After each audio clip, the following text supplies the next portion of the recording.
Okay, सो प्यारे बच्चों, आज हम लोग फिर से पढ़ रहे हैं बायोमोलेक्यूल्स, है ना।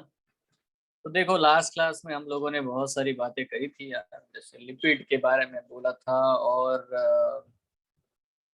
अच्छा, डीएनए के बारे में भी, मतलब न्यूक्लिक एसिड के बारे में भी, न्यूक्लियोटाइड के बारे में भी हमने बोला था, ठीक है। तो डेफिनेटली हम लोग तो अभी मोनोमर्स के बारे में पढ़ रहे हैं। और देखो, मोनोमर्स में जितने भी है अमीनो एसिड्स है, या तो लिपिड भी मोनोमर है ना, मतलब माइक्रोमोलिक्यूल्स होते हैं। और न्यूक्लियोटाइड के बारे में हमने बात की थी, तो वही जो स्लाइड है यहाँ पे आपको दिखेगा। देखो, ये चीज हमने लास्ट क्लास में पढ़ा था। Adenosine, guanosine, thymidine, uridine, cytidine, ये सब न्यूक्लियोसाइड्स होते हैं। और न्यूक्लियोसाइड जो होते हैं उनमें सिर्फ नाइट्रोजनस बेस और शुगर यही कंपोनेंट होता है। न्यूक्लियोटाइड का मतलब है जब न्यूक्लियोसाइड को फॉस्फेट ग्रुप अटैच किया जाएगा तो उसे हम लोग न्यूक्लियोटाइड बोलते हैं। बिल्कुल सिंपल है, ये नॉर्मल पॉइंट है। अगर हम लोग इवन मतलब स्ट्रक्चरली बात करें, स्ट्रक्चरली अगर हम लोग बात करते हैं, तो देखो ये जो मॉलिक्यूल मेरे सामने यहाँ पे मैं ड्रॉ कर रहा हूँ, यहाँ ऑक्सीजन है, ये पेंटोस शुगर है। पेंटोस शुगर का बेटा देख लेते हैं। ये देखो, ये है पहला कार्बन, यहाँ पे लिखो first carbon, second carbon, third carbon, fourth carbon, and the fifth carbon is out of the ring. ठीक है, तो ये 5 कार्बन यहाँ पे प्रेजेंट होते हैं। और डेफिनेटली देखो, ये जो है फर्स्ट कार्बन, फर्स्ट कार्बन के ऊपर हमेशा नाइट्रोजनस बेस अटैच्ड होता है। ठीक है, nitrogenous base is attached to the first carbon. That is the simplest thing we have to understand. See, बहुत आसान है यार, बहुत बड़ी बात तो है नहीं। ठीक है, ओके। तो जो अभी मैंने स्ट्रक्चर बनाया है वो है न्यूक्लियोसाइड। अभी तो ये न्यूक्लियोसाइड है क्योंकि इसमें दो ही चीजें हैं यार, एक तो नाइट्रोजनस बेस है और एक है बेटा पेंटोस शुगर। बट जैसे ही मैं यहाँ पे बेटा फॉस्फेट ग्रुप अटैच कर दूंगा एट द फिफ्थ कार्बन, है ना, तो डेफिनेटली बेटा अब उसे मैं न्यूक्लियोटाइड कहने न्यूक्लियोटाइड। लग जाता हूँ। यही बेटा बस सादा सा पॉइंट है जो हमें समझ में आना चाहिए। As I add the phosphate it becomes nucleotide, without phosphate it is nucleoside. So simple, normal है। ठीक है, सो बढ़िया है। ये वही स्ट्रक्चर है यार जो मैंने लास्ट क्लास में बताया था। ठीक है, इसके बारे में हम लोग बात करेंगे। देखो, एडिनोसिन मोनोफॉस्फेट, ये वर्ड अब आपके सामने है, AMP। इसके बारे में मैंने आपको बात लास्ट क्लास में यस बताया सर, था, है ना, बताओ। कि अभी जो मैंने इवन स्ट्रक्चर बनाया था वो मोनोफॉस्फेट ही तो था। कितने फॉस्फेट अटैच किया है मैंने? एक ही। एक। That is what the AMP, adenosine, also known as a 5 adenylic acid. अब ये उसको हम लोग वर्ड बोलते हैं। ठीक है, तो आपको मैं एक सिंपल क्वेश्चन पूछ लेता हूँ, आप सब लोग बता सकते हो। किसी भी न्यूक्लियोटाइड में एसिडिक प्रॉपर्टी क्यों आती है? मतलब कौन सा उसका कंपोनेंट उसमें एसिडिक प्रॉपर्टी इंड्यूस करेगा? तो इसका सिंपल आंसर क्या है? इसका सिंपल एसिड आंसर है, वो है phosphoric acid. Because phosphate group जो अटैच हो रहा है that is actually the phosphoric acid. तो एसिडिक जो प्रॉपर्टी है वो फॉस्फेट के ऐड होने से ही आएगी, पहले तो नहीं रहेगा। तो न्यूक्लियोसाइड इज नॉट, है ना, AMP जब हो जाएगा तब उसको हम लोग 5 प्राइम एडेनिलिक एसिड। अब ये 5 क्यों लिखा है कौन बताएगा? अभी मैंने समझा भी था अभी कि फॉस्फोरिक एसिड कहाँ अटैच होगा रे, on the fifth fifth fifth carbon, carbon. बराबर। तो इसलिए उसको 5 डैश या 5 प्राइम एडेनिलिक एसिड इसको हम लोग बोलेंगे। Is a nucleotide that is used as a monomer in DNA and RNA। अब यहाँ पे एक्चुअली ये गलत है, क्योंकि जब भी ये डीएनए में यूज होगा तो उसको मैं क्या बोलूंगा रे? डी है। DAMP। ये मैंने लास्ट क्लास में आपको बताया था। ठीक है, ठीक। तो डीऑक्सी एडेनिलिक एसिड, इस तरह से वो मॉडिफाइड फॉर्म हमको देखने को मिलेगा। आप देख पा रहे होंगे how it is on the fifth group, जो है यहाँ पे आपको फॉस्फोरिक एसिड अटैच होते हुए दिखाई देता है। अब देखो यहाँ, देखो पहला कार्बन जो है, अगर हम लोग पेंटो शुगर को देखते हैं तो what is the use of the first carbon? कौन बताएगा फर्स्ट कार्बन का क्या यूज है? फर्स्ट कार्बन फॉर्म से ग्लाइकोसाइडिक बॉन्ड विथ किसके साथ बेटा? नाइट्रोजनस बेस के साथ में। तो ये बेटा हमें पता होना चाहिए कार्बन 1 का क्या यूज है। अच्छा, कार्बन 2 का क्या है भाई? कार्बन 2 में है कि हम लोग डिफरेंशिएट कर सकते हैं बिटवीन राइबोस एंड डीऑक्सीराइबोस। ठीक है, इन दोनों के बीच में हम लोग डिफरेंशिएट कर सकते हैं। मतलब कार्बन 2 जो यहाँ पे है बेटा, अगर यहाँ OH प्रेजेंट है तो ये राइबोस है। अगर सिर्फ यहाँ पे H प्रेजेंट है, O नहीं है, अब्सेंस ऑफ ऑक्सीजन, तो डेफिनेटली बेटा वो हो जाता है, आप इसको बोल सकते हो दैट इज दी डीऑक्सीराइबोस और 2 डीऑक्सीराइबोस। अभी 2 क्यों कहेंगे? जैसे यहाँ पे 5 कह रहे हैं, तो वैसे ही 2 डीऑक्सीराइबोस इसीलिए कहेंगे because it is always related to the second carbon. Okay, what is the use of the third carbon then? What is the use of the third carbon? देखो, third carbon helps in the formation of the phosphodiester bond. यहाँ पे एक बहुत ही important है बेटा, phosphodiester bond बनाने में obviously बेटा थर्ड कार्बन रोल प्ले करता है। ठीक है, थर्ड कार्बन का रोल है फॉस्फोडाइस्टर बॉन्ड बनाने विथ अ कंसेक्यूटिव और नेक्स्ट, ठीक है, न्यूक्लियोटाइड। मतलब 2 न्यूक्लियोटाइड एक दूसरे के साथ जब कंबाइन होंगे तो देखो ये वाला पार्ट जो है, ये वाला OH ग्रुप है, वो है ना थर्ड कार्बन के साथ में बना के दिखाऊंगा, है ना, जब हम DNA RNA को बनाएंगे, ठीक है, तब मैं दिखाऊंगा कि थर्ड पार्ट जो कार्बन है कैसे रोल प्ले करता है। देखो, फोर्थ कार्बन के बारे में कुछ जरूरत नहीं है जानने की, बिकॉज ये जो साइक्लिक स्ट्रक्चर बन रहा है पेंटोज शुगर का, वो बनाने में फोर्थ कार्बन एंगेज्ड है। ठीक है, मेन है बेटा fifth carbon. Fifth carbon is also, है ना, it is there for the phosphoric bond, yes और नो? तो जो फॉस्फेट एक्चुअली अटैच हो रहा है उसका खुद का, ठीक है, वो डेफिनेटली बेटा यहाँ पे फिफ्थ कार्बन पे अटैच हो रहा है। तो इस तरह से आपको क्वेश्चंस आ सकते हैं, कार्बन 1 का क्या रोल है, कार्बन 2 का क्या रोल है, कार्बन 3 का क्या रोल है, और कार्बन 5 का क्या रोल है। कार्बन 4 तो ठीक है, उसके बारे में पूछेंगे भी नहीं क्योंकि वो साइक्लिक स्ट्रक्चर फॉर्म करने में कार्बन 1 के साथ में, ठीक है, कार्बन 4 इन्वॉल्व है। Anyway, so this is very simply we have to understand. ठीक है, सो ऑब्वियसली इसको हमने न्यूक्लियोटाइड कहा, एडेनाइन यहाँ पे हमने लिखा है ना, AMP DAMP, ये दोनों ही चीजें आप लोग समझते हो। क्या हम बेटा आगे बढ़े? Yes, yes sir. बहुत बढ़िया। चलो, तो देखो मुद्दे की बात ये है, इसको मिटा देते हैं जो मैंने लिखा है। अगर आपने ये नोट किया होगा तो मैं इसको मिटा देता हूँ। ठीक है, लेट्स डू। अब देखो यहाँ पे ग्रैन्युलिक एसिड का मतलब ही बहुत सिंपल है। जब भी, है ना, डेफिनेटली बेटा जो ग्वैनिन जो अटैच होगा तो उसको ग्रैन्युलिक एसिड बोलेंगे, GMP बोलेंगे। ठीक है, it is a nucleotide that is used as a monomer, है ना। देन ऐसे ही बेटा एडेनिलिक एसिड के साथ जैसे ही थाइमिडिलिक एसिड बनेगा, ग्वैनिलिक एसिड बनेगा, यूरिडिलिक एसिड बनेगा, साइटिडिलिक एसिड बनेगा, सब 5 प्राइम से रहेंगे क्योंकि 5वें कार्बन पे ही हमेशा वो अटैच होता है। ये चीज मैंने आपको लास्ट क्लास में भी बताई थी। Nucleic acids like DNA and RNA, ये बात को बड़े ध्यान से समझो कि इनको हम एसिड्स बोलते हैं, न्यूक्लिक एसिड्स। ठीक है, और इनकी acidic property again I am telling you, it is due to the phosphoric group, the phosphoric acid. ठीक है, तो DNA और RNA दोनों ही एसिड है और डेफिनेटली बेटा इनका जो बेसिक यूनिट होता है वो न्यूक्लियोटाइड ही होता है। ठीक है, DNA and RNA function as a genetic material. देखो अब ये थोड़ा सा सही क्यों है, क्योंकि देखो यहाँ पे RNA जो है, कुछ वायरसेस होते हैं उनमें जेनेटिक मटेरियल RNA होता है, जैसे कि HIV का वायरस है या इवन कोरोना वायरस जो भी, जिसके वजह से हम लोग दूर दूर से पढ़ रहे हैं।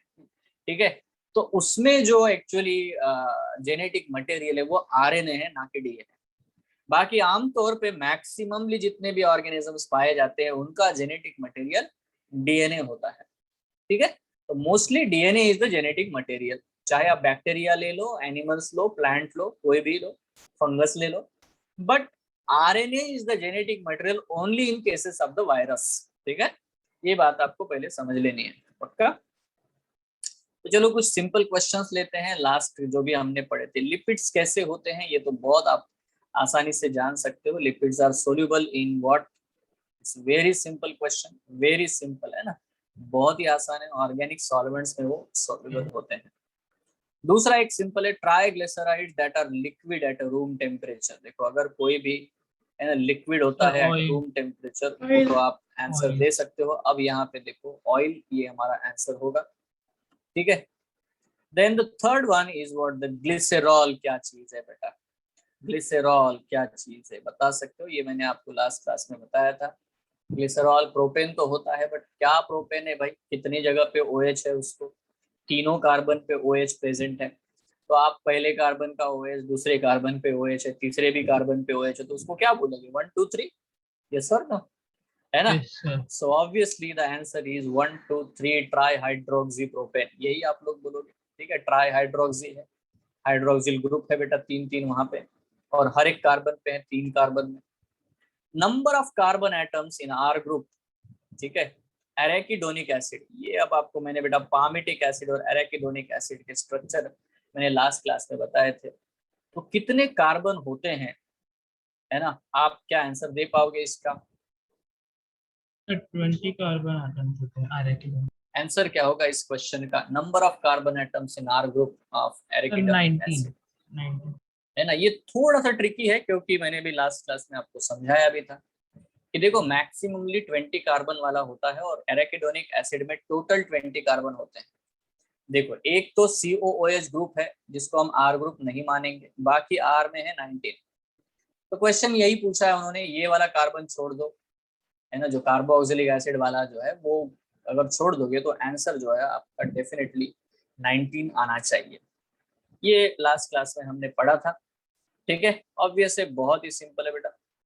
देखो a nucleoside is made up, nucleoside में क्या क्या होता है, sugar and phosphate, sugar and nitrogenous base, phosphate and nitrogenous base, and sugar and phosphate and nitrogenous base. क्या होगा answer? Sir sugar and nitrogen. Fourth तो नहीं होगा, ठीक है। Nucleoside Second. और सेकेंड। न्यूक्लियोटाइड में आप बिल्कुल कंफ्यूज ना होना, न्यूक्लियोटाइड होगा चौथा वाला जो है, ये न्यूक्लियोटाइड होगा, इसलिए ये आंसर नहीं है हमारा, ठीक है। आंसर डेफिनेटली बेटा शुगर और नाइट्रोजनस बेस न्यूक्लियोसाइड में होता है, ठीक है। साइड और टाइड में बिल्कुल भी कंफ्यूज होने की जरूरत नहीं है। You should be very clear and clever about this, ठीक है। ओके, नाउ अंडरस्टैंड दिस कि यहाँ पे देखो, which of the following can function as a genetic material, now this is very crucial.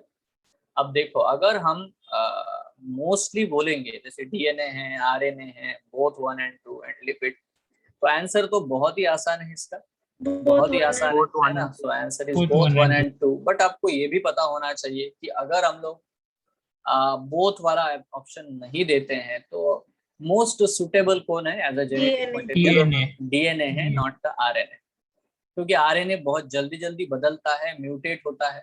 आपने शायद सुना भी होगा, न्यूज में भी आता है, अल्फा वेरिएंट सर से बीटा वेरिएंट आया, बीटा फिर, है ना, अभी डेल्टा, डेल्टा प्लस, ये सब इसीलिए जल्दी जल्दी आता है क्योंकि उनका जेनेटिक मटेरियल ही RNA है, ठीक है। अगर DNA उनका जेनेटिक मटेरियल होता तो इतने वेरिएशंस, म्यूटेंट वो लाता नहीं जल्दी जल्दी, ठीक है। So RNA is a quite reactive, it is unstable, so it produces that much different types of the mutations. पक्का है? Okay, now let's move to the next thing that we have to understand. यहाँ पे बेटा मैं एक पहले तो basic concept मैं आप सबको दिखाना चाहता हूँ, बताना चाहता हूँ, ठीक है, जिसको आप लोग सही ढंग से समझ लो। हम लोग अगर बात करें बॉन्ड्स के बारे में, I will take the pen and paper, और आप लिखो तो अच्छा रहेगा। डोंट एक्सपेक्ट कि आप लोग मैं ये आपको सेंड करूंगा वगैरह वगैरह लाइक दैट वन। देखो कुछ सादी सादी बातें हैं जो हमें पता होनी चाहिए, just I will notice down. देखो यहाँ पे ब्रीफली अगर हम लोग डिस्कस करते हैं regarding the bonds which are present, we have to study, क्योंकि इनके ऊपर ज्यादा क्वेश्चंस आते हैं। देखो अगर हम लोग पेप्टाइड बॉन्ड ये वर्ड यूज करेंगे, पेप्टाइड बॉन्ड, ठीक है। अब बेटा ये पेप्टाइड बॉन्ड क्या चीज है भाई?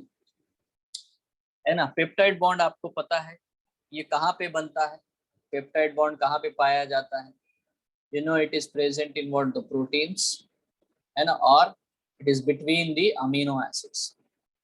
तो जो दो अमीनो एसिड्स के बीच में बॉन्ड बनता है उसको हम लोग बोलते बेटा, है ना, that is called as what the peptide bond.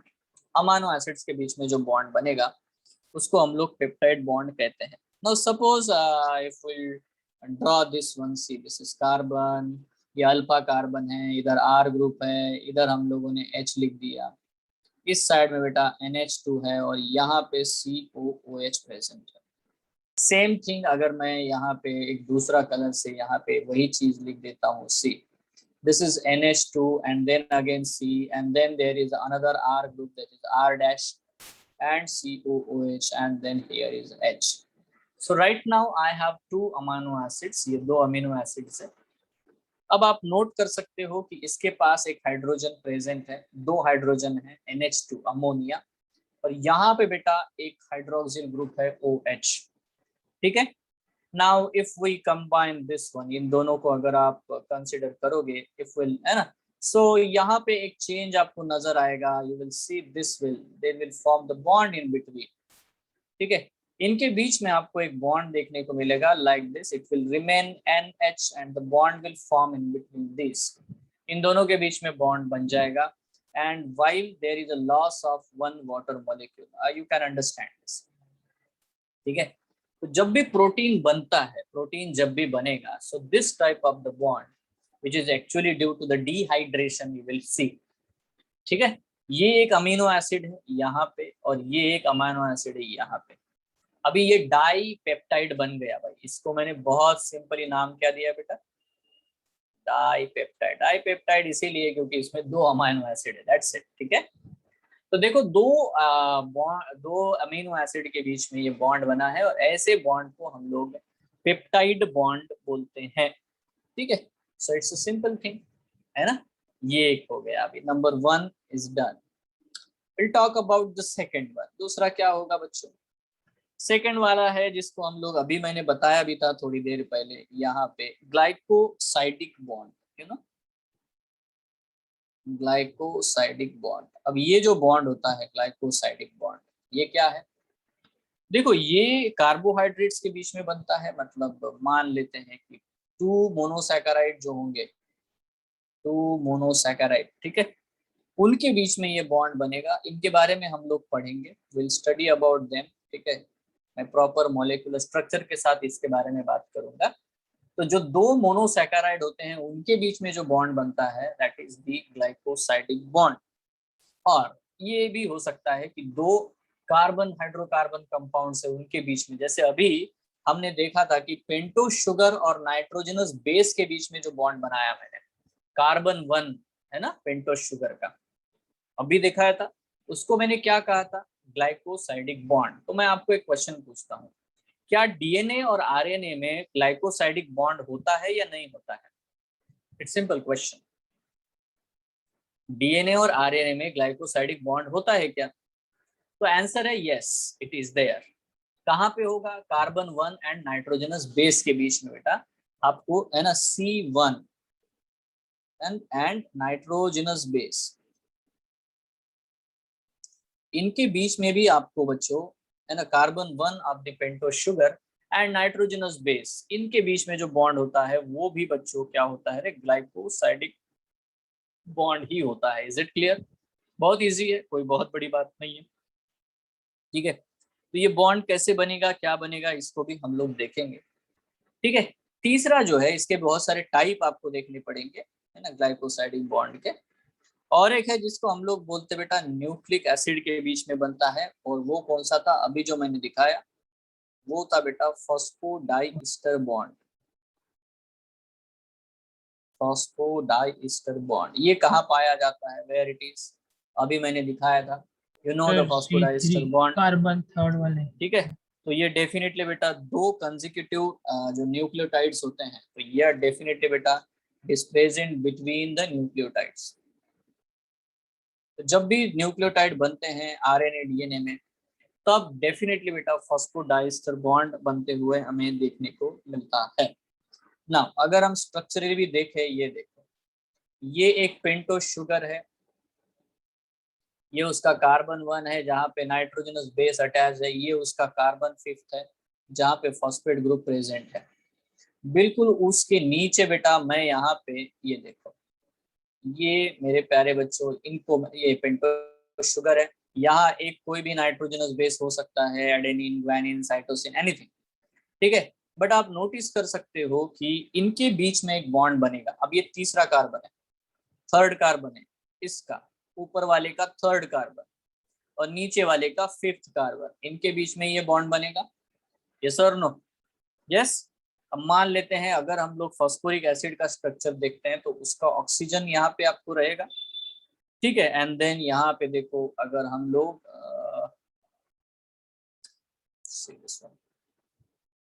तो यहाँ पे डेफिनेटली बेटा हमें बॉन्ड बनते हुए दिखेगा, यहाँ पे CH2 ग्रुप होगा, ठीक है, जो कि इसका है। एंड देन इसके बीच में डेफिनेटली बेटा आपको बॉन्ड बनते हुए दिखाई देगा यहाँ पे। So that bond is called as what, the phosphodiester bond. So we'll see in detail जब इसका DNA का स्ट्रक्चर हम लोग देखेंगे तो इसका बॉन्ड कैसा होता है, that we will see, ठीक है। अदरवाइज अगर आप चाहते हो तो यहाँ पे मैं बना दूं, है ना, मैं यहाँ पे दिखा दूं आपको। Let's do it, okay, let's do it, let's. Sir, hello. I have a doubt. मैं छोड़ना यार, लिख देता हूँ बाद में फिर नहीं, है ना। सो यहाँ देखो, ये है, ओके, यहाँ पे नाइट्रोजनस बेस है। देखो यहाँ पे थर्ड कार्बन पे OH होता है। आप पूछ लो बेटा, क्या डाउट है? सर आप सुन सकते हो मुझे? क्या आप सुन सकते हो ना मुझे? Can you hear me? सुना ही नहीं दिया बेटा, क्या? Can you hear me now, sir? Hello. Yes yes, हाँ। Sir, so in the second structure you have drawn here, so it's a nucleotide. So what happened to its phosphate group? Does it get removed? Second nucleotide, नीचे वाला. No, wait, just wait, that is, wait ना। Situation is simple. The phosphate of the second one, is involved. The phosphate of the upper one is, okay, excluded. So this will remain as it is. Okay, so it will not involve in the bond formation. That we'll see when we will see the entire structure of the DNA or RNA. Right now, अगर हम लोग bond के बारे में बात कर रहे हैं तो देखो यहाँ पे मैंने जैसे भी आपको यहाँ बताया कि देखो पहले तो सिचुएशन है कि यहाँ CH2 ग्रुप है इसका, ये CH2 ग्रुप है और इस CH2 ग्रुप के साथ में बेटा फॉस्फोरिक एसिड अटैच हुआ है। नाउ ये जो फॉस्फोरिक एसिड यहाँ पे CH2 के साथ में अटैच है, ऑब्वियसली ये जो H है, हाइड्रो OH, ठीक है, इसको ये कंसिडर कर लेगा, H2 रिमूव करेगा और यहाँ पे बॉन्ड बनेगा by removing of this H and the OH phosphoric group, and you will get this structure मतलब आपको देखने को मिलेगा। Okay, so the structure will be like this. Oxygen, and then there is one thing, there is a phosphate. Okay, इस phosphate का जो दूसरा oxygen है यहाँ पे अटैच्ड है, ये इस तरह से बेटा हो गया। Right now you know that कि इसके पास 3 OH होते हैं और यहाँ पे डबल बॉन्ड O रहेगा। मतलब आपको पता है कि फॉस्फोरिक ग्रुप का स्ट्रक्चर ऐसा होगा, OH OH OH and double bond. So this is your phosphoric group, phosphate group, whatever, ठीक है।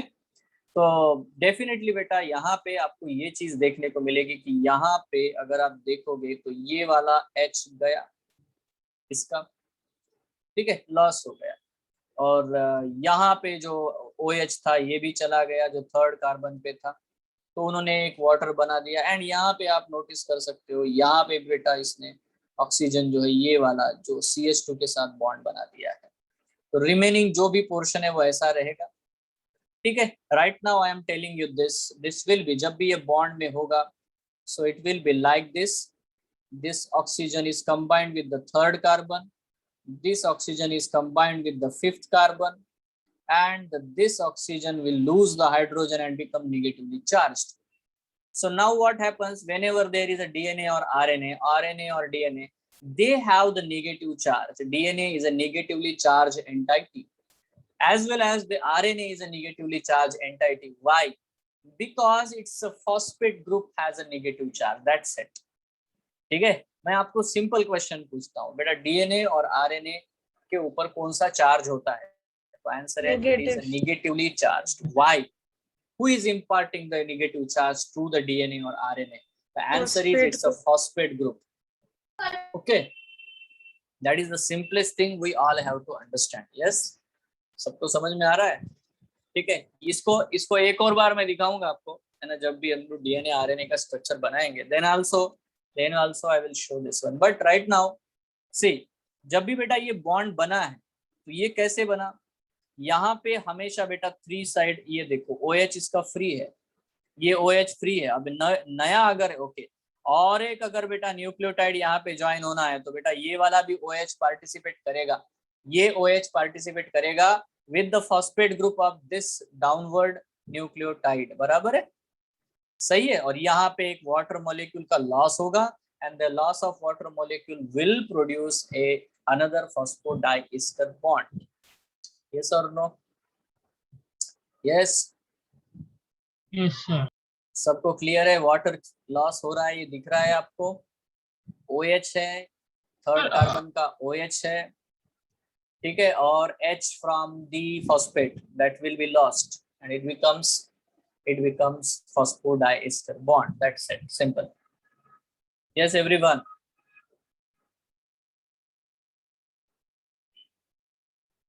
ऑब्वियसली यहाँ पे देखो, यहाँ ये बिल्कुल सिंपली नोटिस करना है. ये अभी हम लोग है ना इसमें चले जाएंगे केमिस्ट्री में, ठीक है. So there will be the phosphodiester bond, ठीक है. और यहाँ पे बिल्कुल नोटिस करने वाला मुद्दा ये है कि ऑक्सीजन जो है वो OH जो ग्रुप है वो लॉस हो जाएगा फ्रॉम दी योर कार्बन, ठीक है. सो तो यहाँ पे 3 बॉन्ड हो गए और एक बॉन्ड के बारे में बता देता हूँ मैं, है ना. ये हो गए 3 जो कि DNA में भी होता है. And then there is a bond that is hydrogen bond. You know ये आसान होते हैं. हाइड्रोजन बॉन्ड ये भी बेटा आपको DNA में देखने को मिलता है. ये ऑब्वियसली बेटा न्यूक्लिक एसिड्स में आपको देखने को मिलते हैं हाइड्रोजन बॉन्ड, ठीक है. मतलब if you see this is what the phosphate group में के बारे में हम लोग बात कर रहे हैं, ठीक है. Sorry, why I am writing phosphate group, तो ऊपर हो गया, ठीक है. It is always between the 2 nitrogenous bases. So जो नाइट्रोजनस बेसिस होते हैं, 2 नाइट्रोजनस बेसिस के बीच में the hydrogen bond is present, ठीक है. जैसे यहाँ पे ग्वानिन और यहाँ पे साइटोसिन, ये दोनों एक दूसरे के साथ पेयरिंग करेंगे तो उनके बीच में ट्रिपल हाइड्रोजन बॉन्ड प्रेजेंट होता है. एडेनिन और थाइमीन जब एक दूसरे के साथ पेयर करते हैं तो they have only double hydrogen bond, ठीक है. इसमें 2 हाइड्रोजन बॉन्ड होते हैं, इसमें 3 हाइड्रोजन बॉन्ड होते हैं. Always guanine pairs with the cytosine, always adenine pairs with the thymine. ये रूल है और ऐसा ही होता है, ठीक है. ये ऐसा ही होता है. वैटसन एंड क्रिक ने जो DNA का मॉडल बनाया जिसका नोबेल प्राइज जिनको मिला, तो बेटा डेफिनेटली ये चीज हमको पता होनी चाहिए कि guanine and cytosine they always pair with each other, ठीक है. And adenine and thymine they always pair with each other. Right now if you are very clever and if I will ask this one, मान लेते हैं मेरे पास में ये DNA है बेटा, ये वाला DNA, ये देखो इस DNA में यहाँ ग्वानिन है, यहाँ साइटोसिन है, यहाँ पे ग्वानिन है, यहाँ साइटोसिन है, यहाँ साइटोसिन है, यहाँ ग्वानिन है, ठीक है. तो ऐसे ही होगा, इनके बीच में ट्रिपल बॉन्ड आपको देखने को मिलेंगे, ठीक है. यहाँ एडेनिन है, यहाँ थाइमाइन है, तो डेफिनेटली इनमें डबल बॉन्ड देखने को. अगेन बेटा यहाँ पे ग्वानिन और साइटोसिन है, ठीक है. अगेन बेटा यहाँ पे एडेनिन और थाइमीन है, लाइक दिस. ये हो गया एक DNA, ठीक. राइट नाउ इसी के बाजू में एक और DNA सीक्वेंस में बना देता हूँ. मान लेते हैं यहाँ एडेनिन और थाइमीन है, यहाँ पे ग्वानिन और साइटोसिन के बीच में बॉन्ड है, यहाँ पे बेटा फिर से एडेनिन और थाइमीन है, अगेन यहाँ पे थाइमीन एंड एडेनिन है, यहाँ पे ग्वानिन एंड साइटोसिन है and okay. Now can I ask you, ये दोनों स्ट्रैंड जो है मतलब DNA के 2 स्ट्रैंड है, दिस वन और दिस वन, 2 स्ट्रैंड है, डबल स्ट्रैंडेड DNA है. मैं आपसे सिंपल क्वेश्चन पूछना चाहूंगा, कि इन दोनों में से किसको सेपरेट करना आसान है, इन दोनों स्ट्रैंड में से किसको, ये है ए और ये है बी, B. है ना, किसे सेपरेट करना आसान है और B, क्यों? sir. सिंपल है ना, ऐसे क्वेश्चन पूछते हैं, यही केवीपीवाई और क्या, जस्टिफाई द थिंग। मैं अब इसको थोड़ा हार्ड लेवल पे लेके जाता हूं, मैं बोलता हूं melting point,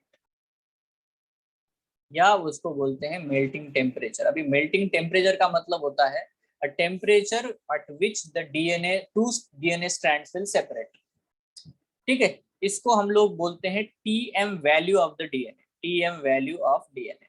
now you can understand TM, that is a melting temperature, ठीक है। सो TM वैल्यू ऑफ डीएनए क्या है? The temperature at which the DNA two strands will separate, है ना। अब वो वेरी करता है, वेरी क्यों करेगा, क्यों करेगा? Depend upon the number of the AT to GC, correct है, ये करेक्ट है, Yes. ठीक है। अब मैं स्टेटमेंट बोल देता हूँ, स्टेटमेंट ये है कि अब DNA which is GC rich has the higher TM value, ये करेक्ट है कि फॉल्स है, बता दो, ट्रू और false? Can you repeat? GC rich DNA has a higher TM value, यहाँ पे लिख देता हूँ मैं, GC Yes, sir. Rich DNA have higher TM value, बता दो, इज इट ट्रू और फॉल्स? True, बिल्कुल sir. सही, True, sir. सही है ना ये, Yes, sir. है ना, क्योंकि GC देखो, GC है मतलब ट्रिपल हाइड्रोजन बॉन्ड है, और more the number of hydrogen bonds more the stable DNA. Are you clear, are you clear? इसीलिए देखो, जब भी हम लोग देखते हैं हर एक ऑर्गेनिज्म में अलग अलग प्रकार का TM वैल्यू होता है, डीएनए के लिए भी, क्योंकि दो स्ट्रैंड। अभी मैं अगर आपको ये सिंपल क्वेश्चन पूछूं, what is the strength of the DNA, why the DNA is more stable then the RNA? आप तो आराम से बता सकते हो अभी, because RNA is always a single stranded structure. RNA जो होता है नो सी, वो अलग हो गया। अभी देखो, आरएनए एक सिंगल स्ट्रैंडेड स्ट्रक्चर है, CH3 का बेटा कोई कंट्रीब्यूशन नहीं है, टेम्परेचर से रिलेटेड नहीं है। आरएनए सिंगल स्ट्रैंडेड होते हैं, उनमें कहीं पे भी बेटा पेयरिंग नहीं है, डबल, है ना, हाइड्रोजन बॉन्ड नहीं है, तो they are always open for the reaction, yes और नो? ऑलवेज ओपन ना, यहाँ A है, यहाँ U है, यहाँ G है, यहाँ C है, यहाँ U है, यहाँ C है, यहाँ G है, यहाँ G है, क्या भी कुछ भी रहे, U रहे यहाँ पे, sorry. So in this way, if this is a single stranded, RNAs are single stranded, and so that they do not have hydrogen bonding, and if they do not have hydrogen bonding, they are very prone to the changes. Are you sure? Are you sure? Are you getting this? Yes, है sir. ना, मैं आपको वो point बता रहा हूँ। Point क्या है? पॉइंट बिल्कुल सिंपल है कि DNA is more stable then RNA, या तो why DNA is the genetic material in most of the organism rather than the RNA, ये क्वेश्चन का आंसर। अब इसके दो जवाब मैंने पहले ही देके रखे हैं। एक पहला कि उसका CH3 ग्रुप होता है मिथाइलेटेड यूरेसिल, तो वो एक अलग स्टेबिलिटी दे रहा है। दूसरा, यहाँ पे आपको देखो, hydrogen bond maintains this double stranded nature of the DNA, they do not have, RNAs do not have this hydrogen bonding, pairing, nothing. Yes or no? Yes or no? Clear है? अरे समझ रहे हो, why DNA Yes, is sir. more stable than Yes, sir. RNA? Yes or no? है ना, Yes, due sir. to the hydrogen bonding, है ना। Hydrogen bond नहीं हो तो यहाँ पे तो यार उनका तो, है ना, प्रॉब्लम। देखो हम लोग तो मानते हैं hydrogen bonds are the weak bonds, correct है, आपने पढ़ा होगा यार केमिस्ट्री, आप ज्यादा जानते हो मेरे से। यस और नो? वेंडर वॉल्स फोर्सेस है, हाइड्रोजन बॉन्ड है, ये वीक बॉन्ड होते हैं, बिल्कुल, they are the weak bond, they are not covalent bond और something like that, they are the weak bonds, ठीक है। जैसे वाटर में भी होते हैं ना hydrogen bonding, you can see in the water. So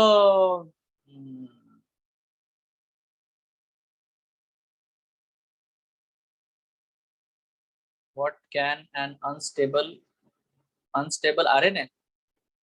unstable DNA. Obviously बेटा डीएनए है तो सब कुछ है। डीएनए हमारा आत्मा है ना, हमारे सेल का सोल है।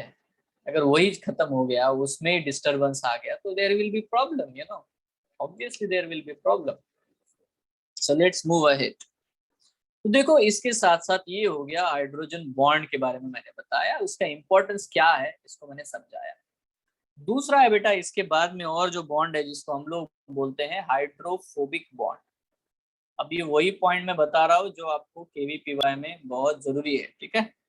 ये सब आते हैं, या इसको बॉन्ड भी बोलना अच्छा नहीं रहता, ये एक्चुअली इनको हम लोग बोलते हैं हाइड्रोफोबिक इंटरेक्शन, ठीक है। इफ यू से it is hydrophobic interaction, what it means.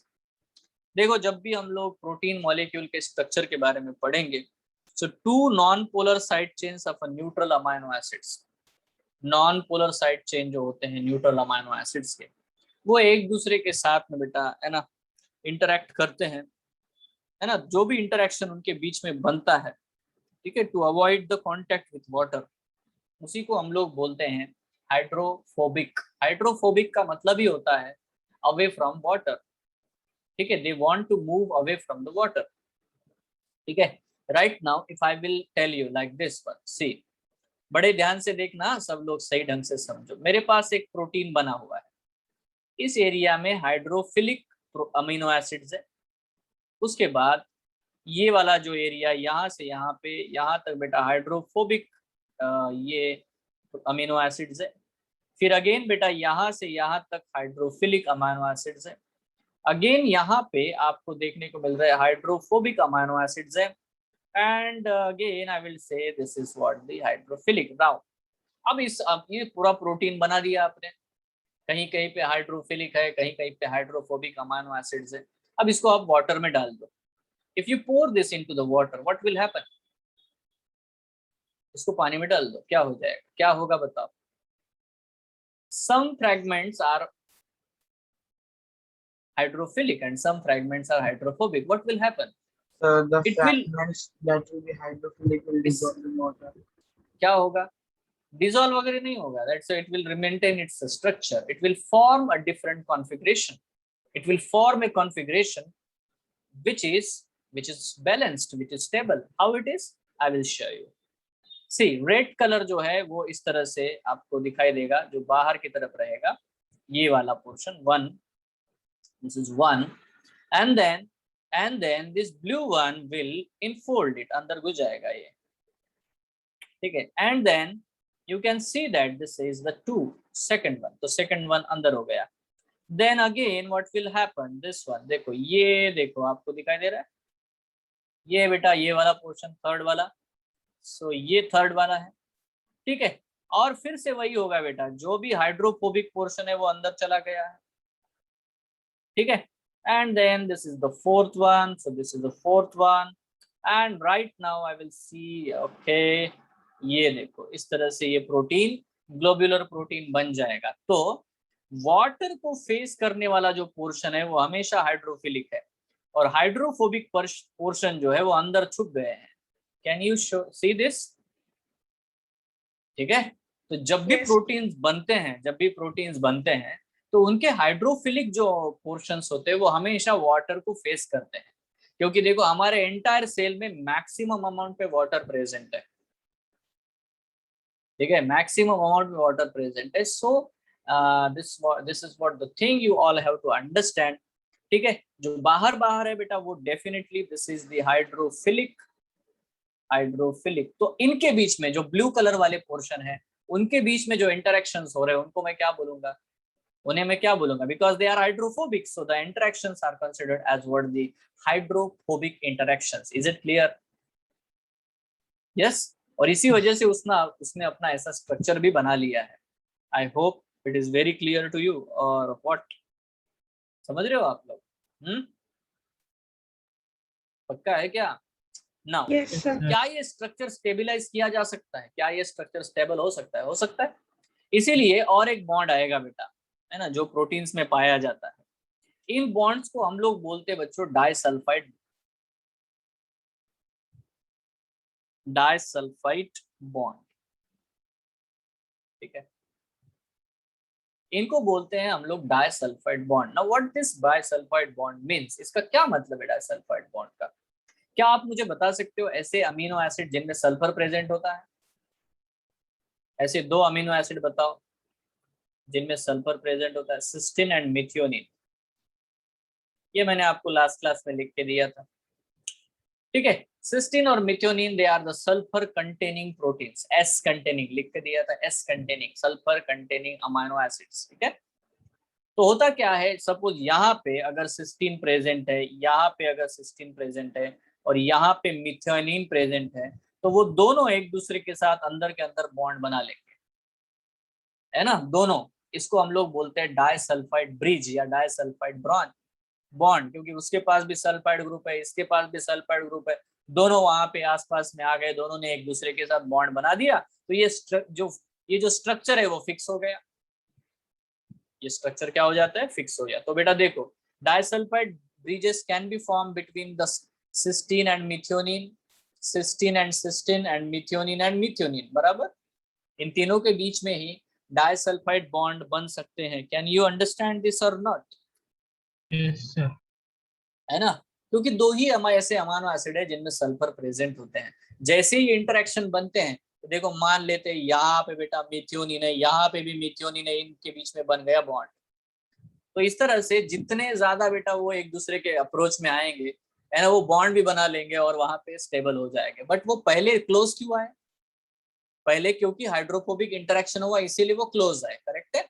उसके बाद में जब वो क्लोज आए तो उनके बीच में बॉन्ड बन गए। Is everyone clear? Yes, sir. है ना। तो इस तरह से बेटा बॉन्ड है जिनके बारे में क्वेश्चंस पूछे जाएंगे। मैंने वो सादी सादी बातें आपको समझाई है, जैसे कि इसमें क्या होगा, नेगेटिव चार्ज देगा ये, हाइड्रोजन बॉन्ड क्या करेगा, कैसे स्टेबिलिटी देगा।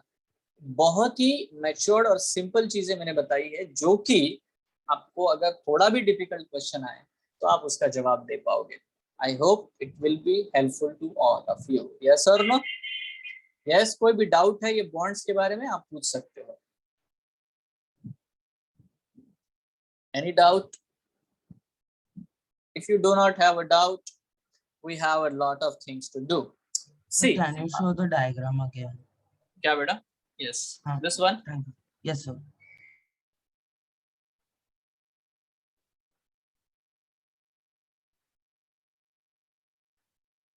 Thank you, sir. Okay. Okay, right now focus. Focus करो। मैं यहाँ पे कुछ सादे बिल्कुल सिंपल पॉइंट के बारे में बात करता हूँ। सिंपल पॉइंट क्या है? मान लेते हैं हम लोग डीएनए आरएनए के बारे में बात कर रहे हैं, ठीक है। Just understand this one very carefully, ठीक है। अगर आप लिखना चाहो तो लिख सकते हो। देखो, या तो मैं भेज भी दूंगा ये आपको, है ना। देखो, हम लोगों को सबसे पहले इस इंसान के बारे में बात करनी पड़ेगी, ठीक है। चारगैफ, इसको हम लोग बोलते बेटा चारगैफ रूल। What is this? अभी जो चारगैफ भाई साहब थे, इन्होंने बताया कि whenever you study the DNA और whenever you study the RNA, DNA में, ठीक है, purine always pairs with purine, always pair with pyrimidine in DNA। जैसे कि guanine always pairs with the cytosine with a triple hydrogen bond, correct है। guanine is a purine and cytosine is a pyrimidine। Same way, है ना, adenine always pairs with the thymine। तो adenine क्या है बेटा? Purine है। और thymine क्या है बच्चों? pyrimidine है, करेक्ट है ना। तो ये उसको वो अलग स्टेटमेंट भी लिखता है, वो बोलता है ना, purine is to pyrimidine ratio is always 1:1। Now this is what the point we have to notice, ठीक है। मैं यहाँ पे आपको करके दिखाता हूँ ताकि आपको एग्जैक्टली समझ में आ जाए। Let's understand. मेरे पास एक डीएनए सैंपल है, ऐसा डीएनए सैंपल जिसमें, है ना, 10 बेस पेयर्स है। What I mean by base pairs, I will just tell you. Suppose beta, if we study the 10 base pair DNA, 10 base pair DNA, I will draw this one. This DNA I will draw. Say ये है DNA का एक strand, ये है DNA का दूसरा strand. Right now suppose यहाँ पे बेटा पहला है ना, यहाँ पे मान लेते बच्चों A है, यहाँ पे T है, ठीक है. This is the first one. Second one यहाँ G है, तो यहाँ C है, यहाँ C है, यहाँ G है, यहाँ अगेन बेटा A है तो T है, यहाँ T है तो A है. C G A T A T कितने हो गए? 1 2 3 4 5 6 7 8 9 10. यहाँ पे G है, C है, and then this is what the A and T. Now can you understand this one? अब ये पूरा हमने स्ट्रक्चर बनाया, तो क्या मैं ये बोल सकता हूँ कि जितने एडेनिन है, the number of adenine is exactly equal to the number of thymine? Can you count? Yes, sir. Yes or no? Yes, sir. कितने adenine है? How many adenine are there? 6. So if you, yes, exactly. If the adenine are 6, what should be the number of the thymine? 6. It is 6. It's okay. It's okay. Very good. So can I say that the number of the guanine is always equal to the number of cytosine in DNA? Yes, sir. sir. Why? Because कितने G है बेटा? यहाँ पे 4 है. 4. तो cytosine कितने हैं? 4. 4. Okay. How many base pairs are there? 10 base pairs. Pair है ना? 8 pairs with the T. Yes, sir. G pairs. How many base pairs are there? 10. 10. So how many bases are there? 20. Nitrogenous 20. bases कितने? 20. है ना? 20 है ना? 20. A6 है, G4 है, T6 है, C4 है, तो टोटल कितने हो गए? 20 basis. Yes or no? Yes, sir. Total 20 basis. Correct है? Yes everyone. सबको समझ में आ रहा है? 10 बेस पेयर्स है, इसका मतलब 20 बेसिस है ना? 10 बेस पेयर है मतलब 20 बेसिस है. ऑलवेज है ना, number of base pair multiplied by 2 is the number of bases. It's a simple thing, है ना, very simple thing. बहुत बड़ा कोई है ना मैथमेटिकल जीनियस यहाँ पे जरूरत नहीं है. So now can I say that the number of purine is equal to the number of pyrimidine? I will show you. Can I show you? Adenine and guanine are the purines. Yes or no? Yes, sir. What is the total of these two? 10. Okay. Okay, and the number of देखो thymine and cytosine are both of them are pyrimidines. Yes or no? Yes, sir. What is the number of that? 10. 10. 10. And what is the ratio between the purine and pyrimidine? 1. 1:1. 1:1. क्या talent है आप लोगों में यार. यही चारगाफ का rule है. वो कहते हैं कि always a DNA have a 1:1 ratio between the purine to pyrimidine. Clear है सबको? Yes, sir. Yes or no? It's very simple. मतलब जिस तरह से मैंने कंसिडर भी किया है इसको, तो आपको आराम से समझ में आएगा, उसमें कोई बड़ी बात नहीं. अब अगर मैं ये लिखता हूँ, if I will write down like this one, A plus T is equal to G plus C. Is it correct or wrong according to the Chargaff rule? Sir, wrong. Wrong. Yes? Wrong. Yes or no? ये correct है क्या? नहीं. No, Can I sir. write like No. this? Yes, No, sir. A sir. plus T is not equal to G plus C. Yes or no? Sir, equal हो भी सकता है. Equal होगा ना? होगा ना यार? नहीं होगा. Sir, नहीं हो भी होता. सकता है, नहीं भी हो सकता. नहीं भी हो सकता है. तो it can be, it may or may not be true. But यहाँ पे आप लोग देख लेते हैं. चलो let's understand this one. ठीक है? A plus G is always equal to the C plus T. Is it correct? Yes, sir. Yes, sir. तो ये है उसका rule. A plus G is always equal to C plus T. Or I can write down A plus G upon the C plus T is always equal to 1. Yes, sir. Yes, ये sir. है उसका rule चारगाफ का. और ये बार बार question पूछते हैं. A plus G upon the C plus T is equal to 1. This is the Chargaff's rule. Everyone clear? कोई Yes, confusion तो नहीं है? आसान है, बहुत आसान है. A plus G is equal to is divided by. Can I write like this? Can I write like this? A plus T upon G plus C is not equal to 1. Yes, sir. Yes, sir. Yes, sir. Okay. Can I write like this? A plus C upon T plus G equal to 1. Yes, sir. Yes, sir. Can I write like Yes, this? sir. Yes, तो ये तो correct है और ये भी correct है.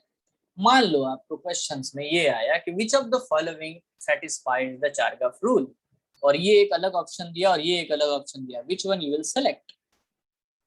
A plus G upon C plus A T. plus G. Exactly, क्योंकि वो परफेक्टली रिप्रेजेंट करता है purine is to pyrimidine ratio को. करेक्ट है.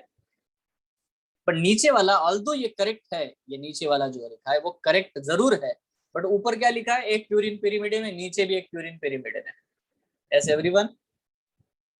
Yes, sir. Yes or no? तो ऐसे क्वेश्चन आते हैं. फिर if you understand everything, I will tell you.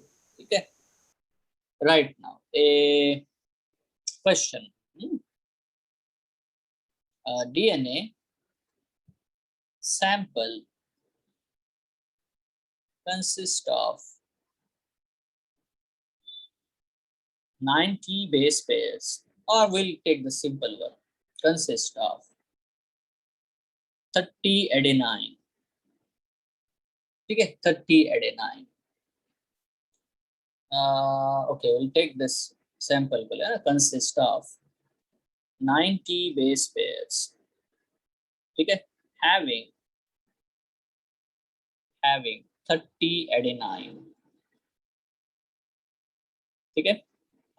Find out the number of thymine, guanine and cytosine. Please go for it. It's very simple, very simple. ऐसा question देखने को मिलेगा आपको? इतना आसान क्वेश्चन है. Very simple. So first of all, see, यहाँ पे अगर हम लोग आंसर पे जाना भी चाहते हैं तो नंबर 1 थिंग यहाँ पे हमें नोटिस करना है कि, है ना, गिवन क्या है? गिवन है बेटा 90 बेस पेयर्स. 90 बेस पेयर्स दिए. तो मुझे सबसे पहले समझना है कि यार, यह तो 90 बेस पेयर्स है, इसका मतलब ये है कि इसमें है 180 बेसिस. पहली बात, ये अगर आपने मिस कर दिया ना स्टेप, तो आपका गलत भी होता है answer. If you miss this step. ठीक है. Right now you know that कि ओके, गिवन दिया है adenine is equal to 30, absolutely thymine is equal to 30. इसमें कोई डाउट नहीं है. इसका मतलब बेटा टोटल हो गए कितने बेटा? ये 60. बट हमारे पास टोटल बेस पेयर्स कितने हैं? 180 है. बेसिस कितने? 180. Yes. है ना. Okay, minus 60. 120. Minus 60 it's 120. ठीक है. तो ग्वानिन कितने हो सकते हैं? 60. क्योंकि हाफ इसका हो जाएगा 60. 60. So we have the answer. Everyone clear? बहुत आसान है, Yes, कोई sir. मुश्किल बात है ही नहीं. अब क्या है वो, आप एकदम से सडनली भी समझ में आता है, बट वो मैंने करके दिखाना था, कर दिया मैंने. Right now if I will tell you like this, suppose देखो ये है ना, यहाँ पे if I will take a DNA sample, okay, a DNA sample having 90 bases consists of 25 adenine. And find the number of or amount of thymine, guanine and cytosine. बोलो, answer बोलो. So 25 thymine, 20 cytosine. 20 guanine or 20 The 20 guanine and cytosine. 20 20 cytosine. guanine and cytosine. Sure है ना? बहुत ही आसान है, कुछ भी नहीं है. क्योंकि यहाँ पे क्या है, जो दिया है उसको पहले तो नोट करो. बेसिस दिए हैं, बेस पेयर नहीं. पहले तो यही समझना. The first thing where the student make mistake in examination, पता है, बहुत से बच्चों को ये प्रॉब्लम आता जरूर है, बट वो एग्जामिनेशन में गलती क्यों करके आते हैं? क्योंकि वो ये नहीं देखते कि what is given. If it is given base pairs, understand you have to convert it into the bases. Yes or no? और consider it कि base pair है भाई, मतलब double लेना पड़ेगा, ठीक है। और जब basis लिखा है तो no need to worry about.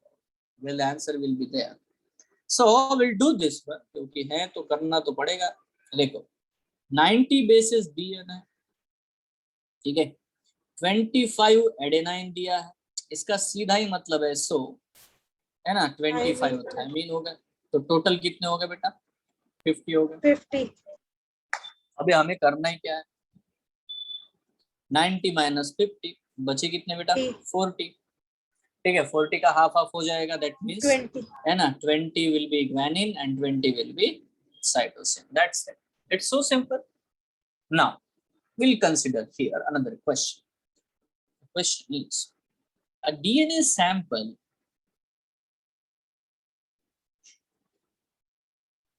consists of 389569561 base pairs, and if it consists of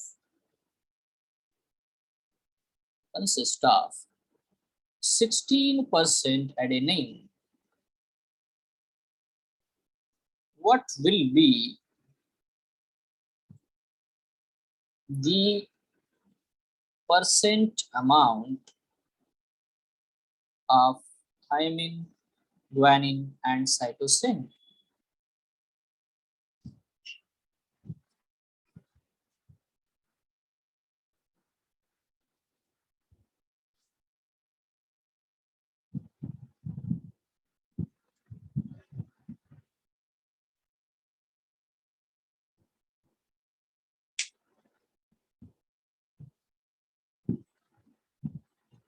Now this question is very simple, very simple. इसमें कुछ भी सोचने वाली भी बात नहीं है, just ignore what they gave. No need of worrying about the base pairs or the bases, whatever, no need. Yes or no? जरूरत है क्या सोचने की? भी जरूरत है? बिल्कुल भी नहीं। क्यों? क्योंकि आपको तो पता है यार, purine is equal to purine जो भी होता है, suppose what is given is important. Given है एडेनिन 16% है, percent, it is not number. So अगर 16% एडेनिन है तो थायमीन भी 16% ही होगा, मतलब इन दोनों ने बना दिया बेटा कितना? 32% आउट ऑफ 100%, है ना? Yes, sir. करेक्ट है। अभी बचा कितना यार? How much remaining? How much percentage remaining? 68. Easy है, 68%। 68% का हाफ हाफ करोगे तो वैनिन कितना हो जाएगा फिर? 34%. 34. Yes, vanillin will be 34% and cytosine will be 34%. ठीक है। देखो इस क्वेश्चन को एक्सटेंड किया जा सकता है, कैसे किया जा सकता है आप भी जानते हो, कैसे कर सकते हैं? Number of guanine. हाँ, मैं ये बोलूंगा, हाँ, Thymine. what will be the है ना amount, number amount Yes, of the thymine और ग्वानिन, तो फिर अब तो करना पड़ेगा भाई। तो वो भी आसान है, कोई बहुत बड़ी बात थोड़ी है, बेस पेयर दिए हुए हैं, है ना, नंबर ऑफ बेसिस आपको मल्टीप्लाइड बाय 2 करोगे तो नंबर ऑफ बेसिस मिल जाएंगे, ठीक है। And if you calculate its 34%, you get the answer. Whatever, अगर ग्वानिन पूछा है तो ग्वानिन उसका 34% कर लो तो आ जाएगा। तो यहाँ पे थोड़ा सा ज्यादा मैथमेटिक्स लगाना पड़ेगा, थोड़ा कैलकुलेशन पड़ेगा, but the answer will B, it's very easy, है ना। यहाँ पे सोचने वाली बात ही खत्म हो जाती है। यस और नो? यस सर, ठीक है। अब देखो एक क्वेश्चन आया था, बड़ा ही प्यारा सा क्वेश्चन है, मैं आपको बताता हूँ। ए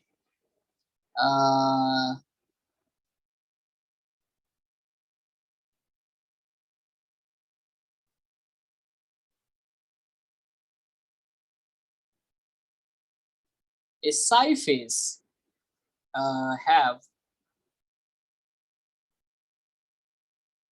18945, ठीक है, bases in its DNA sample.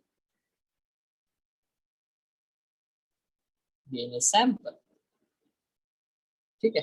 Now again सी यहाँ पे sample consisting of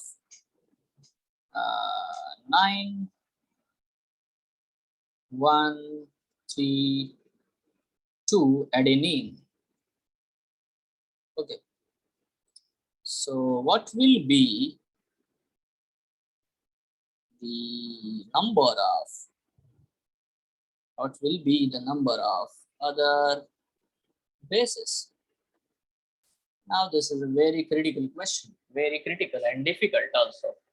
Why? 1, 8, 9, 4, 5 bases are not possible. Okay, I will change the number. Okay, this possible? Yes, Right sir. now, tell me. Are you possible? Chalo.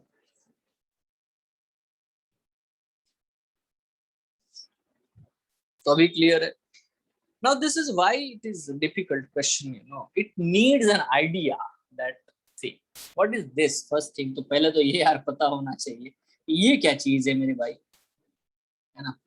ये क्या बात है?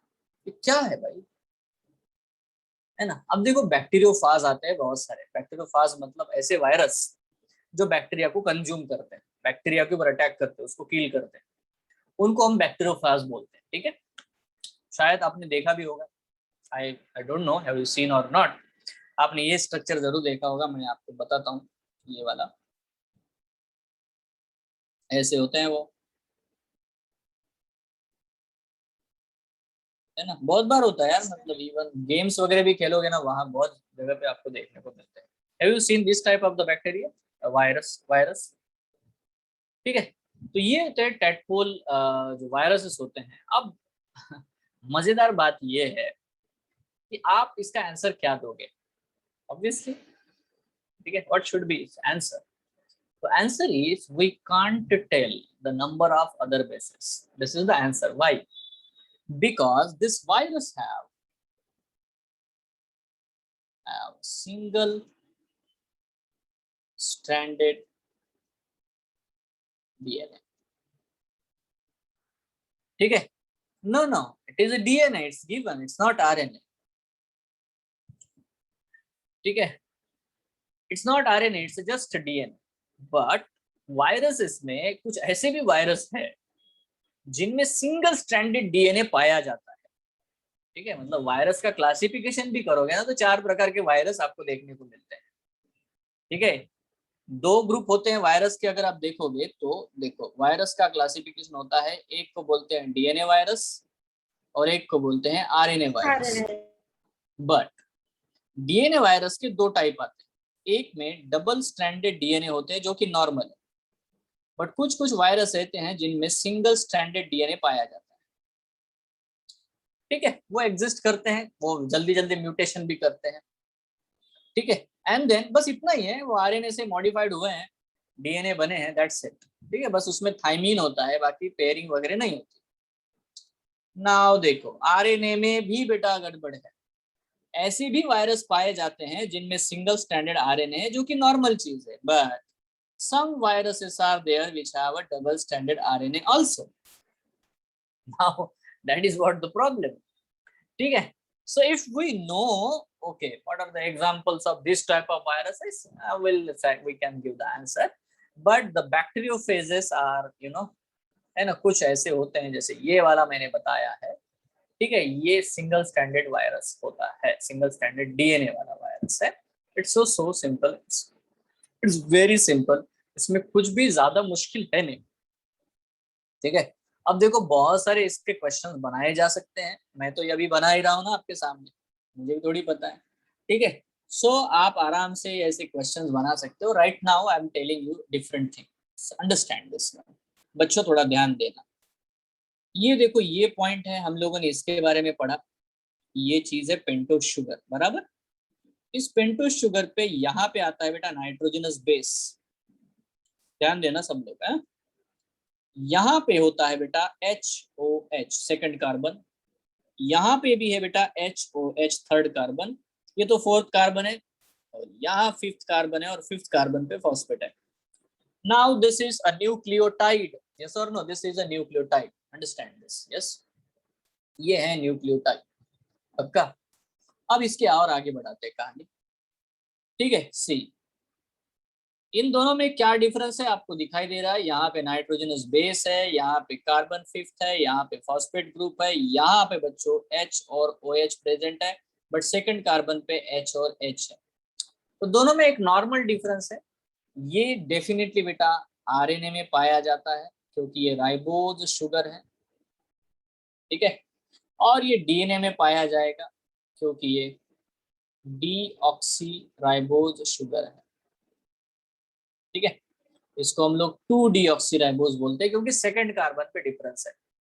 The difference is on the second carbon, ठीक है। Okay, देखो एक और molecule आता है जो कि सैंगर ने डेवलप किया था, इसलिए उनको, सैंगर एक ऐसा साइंटिस्ट है बेटा जिसको 2 बार नोबेल प्राइज मिला है, ठीक है। तो इस भाई साहब ने DNA का सीक्वेंसिंग कैसा होता है ना पूरे ह्यूमन बींग्स में या बाकी ऑर्गेनिज्म में, उसको कैसे बनाया जाए या कैसे डिटेक्ट किया जाए, इसको ढूंढा है, ठीक है। इसलिए उनको नोबेल प्राइज मिला था। फिर वहां रुका नहीं, प्रोटीन में अमाइनो एसिड का सीक्वेंस क्या होने चाहिए, कैसे ढूंढे जाए, ये भी उन्होंने डिस्कवर किया, इसलिए उसको दूसरा नोबेल प्राइज मिला। तो दोनों ही बहुत ही महान काम किए भाई ने। एनीवे, तो यहाँ पे फॉस्फेट ग्रुप है, अंडरस्टैंड दिस। अब देखो यहाँ पे H है और यहाँ पे H है। आप देख पा रहे हो ये मॉलिक्यूल को, second carbon and third carbon both have lost its oxygen. इसको क्या बोलते हैं? It is called as what, the 2,3 dideoxyribose. क्या आपको पॉइंट समझ में आया ना क्या बोला मैंने? 2,3 डाइडीऑक्सीराइबोस, यस, है ना। इसको यूज किया जाता है बेटा सैंगर्स सीक्वेंसिंग मेथड में, ठीक है। अब वो मेथड तो मैं नहीं बताऊंगा, अगर समय रहा हम लोगों को तो मैं यह मेथड भी आपको समझाऊंगा, how it should be done, ठीक है। उसके लिए बहुत ज्यादा बेसिक लगेगा। बट सैंगर्स सीक्वेंसिंग मेथड जो है उसमें अगर आपको क्वेश्चन आता है तो मॉलिक्यूल जो है मॉडिफाई किया हम लोगों ने, जो न्यूक्लियोटाइड होता है वो मॉडिफाइड है। उसमें क्या किया हमने, जो थर्ड ग्रुप है उसमें ऐसे ऐसे जगह पे बेटा नाइट्रोजनस बेस यूज करते हैं जिसमें OH ही नहीं है। अब आप कौन बता सकता है OH अगर नहीं प्रेजेंट हो तो क्या नहीं कर पाएगा ये nucleotide? Any one of you can tell me if you understood. जो अभी तक मैंने पढ़ाया आपसे समझ में आ जाएगा। What happen if there is no oxygen on the third carbon?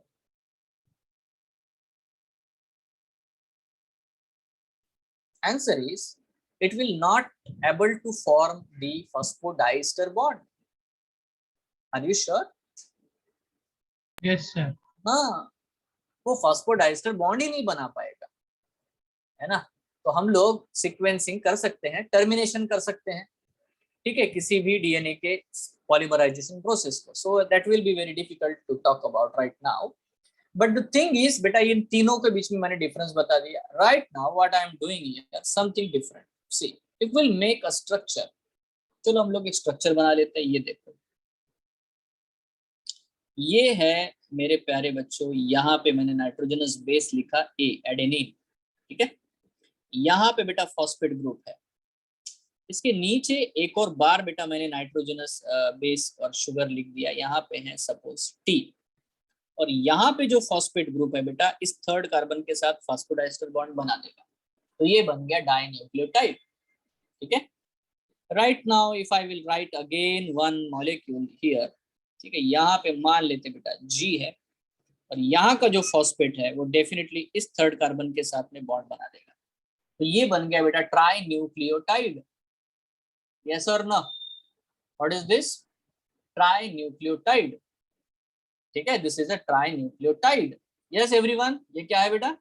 Tri nucleotide. अब मैं क्वेश्चन पूछूं बेटा, अगर इसके थर्ड कार्बन को देखोगे तो ये तो फ्री है OH ग्रुप, ठीक है। किसी भी न्यूक्लियोटाइड में जब भी आप न्यूक्लियोटाइड को देखोगे तो every nucleotide have a 2 ends. One end is called as what, the 5 prime end, and another end is called as the 3 prime end. Why? कौन बताएगा? सर 5 प्राइम क्योंकि वहाँ पे 5th कार्बन से बॉन्ड बनाता है वो। करेक्ट है। एक कोई भी कितना भी बेटा आप 1 मिलियन भी अगर आप लोगों ने न्यूक्लियोटाइड लगा दिए तब भी एक एंड तो ऐसा आएगा जहां के 3 कार्बन फ्री रहेगा, जहाँ का 3 कार्बन फ्री रहेगा, आएगा ना, एक एंड आएगा, यस और नो। तो जिस एंड पे थर्ड कार्बन फ्री है, जिस कार्बन पे थर्ड कार्बन का हाइड्रोक्सिल ग्रुप फ्री है, उसको हम लोग 3 प्राइम एंड ऑफ दैट, है ना, स्ट्रैंड कहेंगे। और जिस साइड में बेटा फॉस्फेट ग्रुप फ्री है, उसको मैं 5 प्राइम एंड ग्रुप बोलता हूँ। Are you sure everyone? Yes, sir. Everyone clear? Sir एक बार वापस बता। सिंपल है, देखो जब भी बॉन्ड बनता चला जाएगा, जब भी आप बॉन्ड बनाओगे ये पूरा, तो फॉस्फोडाइस्टर बॉन्ड बनेगा किसके बीच में? पहले वाले का थर्ड कार्बन और दूसरे वाले का फिफ्थ कार्बन, यही बनेगा ना फॉस्फोडाइस्टर बॉन्ड।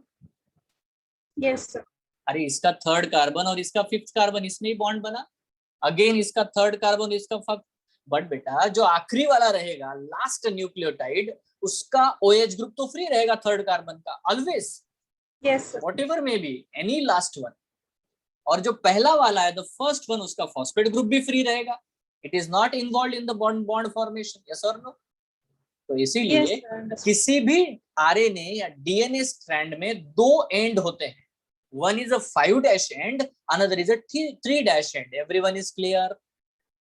Yes, sir. सबको क्लियर है? So every time when you see that 5' end as well as the 3' end, ऐसे 2 एंड आपको देखने को मिलेंगे always, 5' end as well as the 3' end. It's simple. Right now मान लेते हैं कि ये डीऑक्सीराइबोज है, यहाँ पे H है, यहाँ पे H है, मान लेते हैं ये डीऑक्सीराइबोज है। थोड़ा ध्यान से देखना। अभी देखो एक और स्ट्रक्चर में इसी के बाजू में, A will pair with the T, correct है ना। तो यहाँ पे अब हम लोग स्ट्रक्चर बनाते हैं, बड़ा ध्यान से देखना क्या होता है। जो ओरिजिनल DNA आता है, अभी T will pair with the A, ठीक है, it has connection here, done. Then G will pair with the triple hydrogen bond. It will pair with the C cytosine and again C. सब लोग बड़े ध्यान से देखो ये DNA। So now इसका फॉस्फेट ग्रुप और इसका थर्ड ग्रुप, इसका फॉस्फेट ग्रुप और इसका थर्ड कार्बन, इसका फॉस्फेट ग्रुप फ्री है, इसका थर्ड कार्बन फ्री है। So now this is the 3 prime end and the 5 prime end. अरे ये क्या है? तो हम लोग बोलते हैं DNA के 2 स्ट्रैंड एंटी पैरेलल होते हैं, यस और no? It's Yes, sir. Anti parallel and complementary. Why complementary? Anti parallel and complementary. Anti parallel ये है कि एक स्ट्रैंड बेटा 5'3' रन हो रहा है, तो उसका दूसरा जो स्ट्रैंड है, उसका opposite strand, it is 3 to 5। इसको अगर हम ऐसे डायरेक्शन में दिखाएंगे, if this is in this direction, ठीक है, so this will be in this direction will so, ठीक है, लाइक दिस, पक्का। So it is anti-parallel. And the second thing, it is always a complementary. Why complementary? Purine pair with the pyrimidine, है ना, adenine pairs with the thymine, है ना, इसीलिए हमेशा complementary है। कॉम्प्लीमेंट्री है ना यार, कॉम्प्लीमेंट करो, ताली बजाओ 2 हाथ लगा करके। तो ऑब्वियसली बेटा they are complementary because always 2 strands can pair with each other by the hydrogen bonds. Why? Because if there is adenine on that other side, there will be the thymine on this side, yes or no? Vice versa. Yes sir. Yes, everyone बहुत बढ़िया। अच्छा मुझे एक बात बताओ, ये जो DNA आपके सामने बना है, इसमें कितने बेस पेयर है? How many base pair are there? Sir, 3 base pair है, करेक्ट है? Yes. 3 बेस पेयर है, बहुत बढ़िया। How many bases are there? 6 bases. 6. बहुत बढ़िया। So they have 3 base pairs, they have the 6 bases, बहुत ही बढ़िया। Right now, if I will ask you a simple question, अभी मैं क्वेश्चन पूछता हूँ, आप सब लोग बड़े ध्यान से बताना। क्वेश्चन है, ठीक है, a sample of DNA consists of 4000 base pairs, ठीक है। How many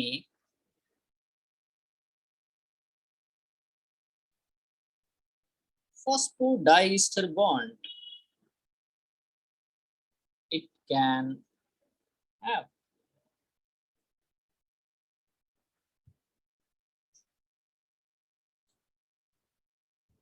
Now to understand this, we'll just move to this question, the structure. See, there are 3 base pair, that means 6 bases.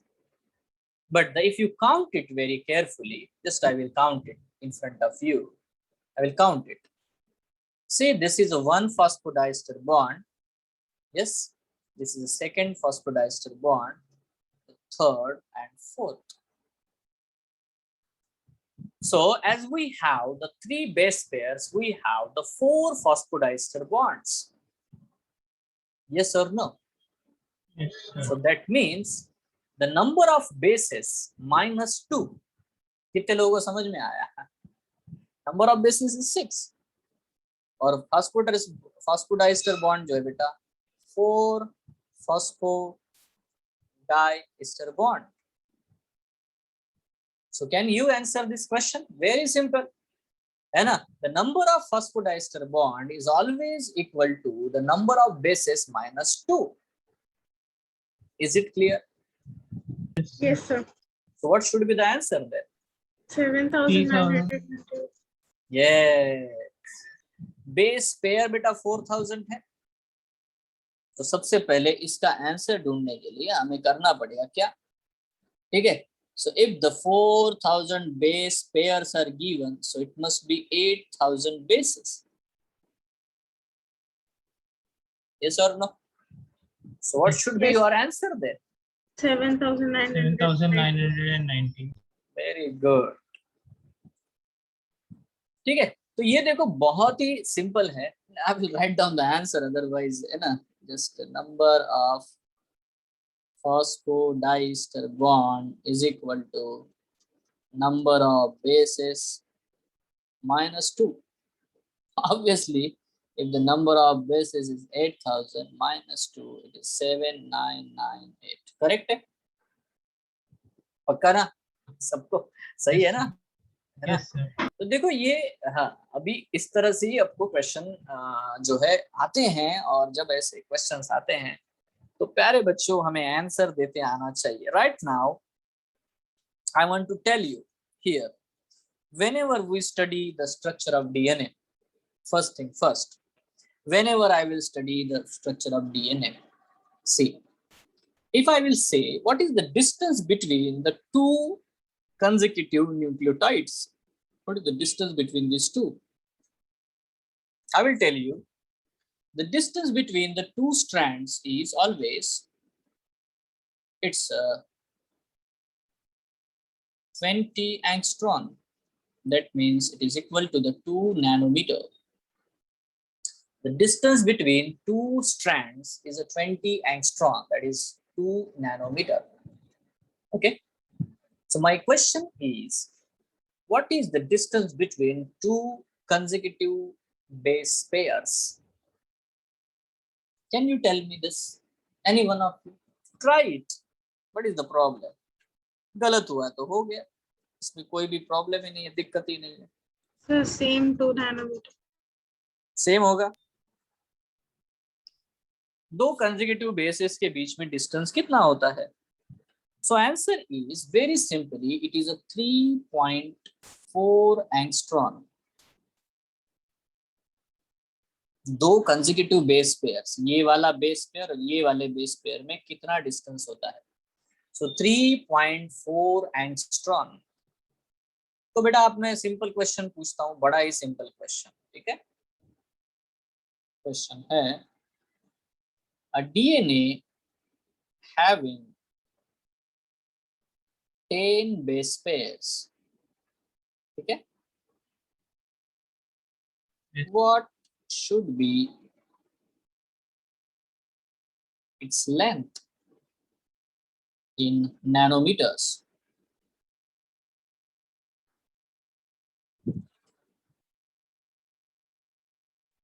So 3.4. That's it. 3.4 nm. Answer is, it's simply, it's a 3.4 nm. nanometer. और angstrom में भी आप लोग बोल सकते हो. कितना हो गया बेटा? 0.3. 34 angstrom. 34 angstrom. Everyone clear? Yes, sir. किसी को कोई प्रॉब्लम है? Yes, sir. है ना?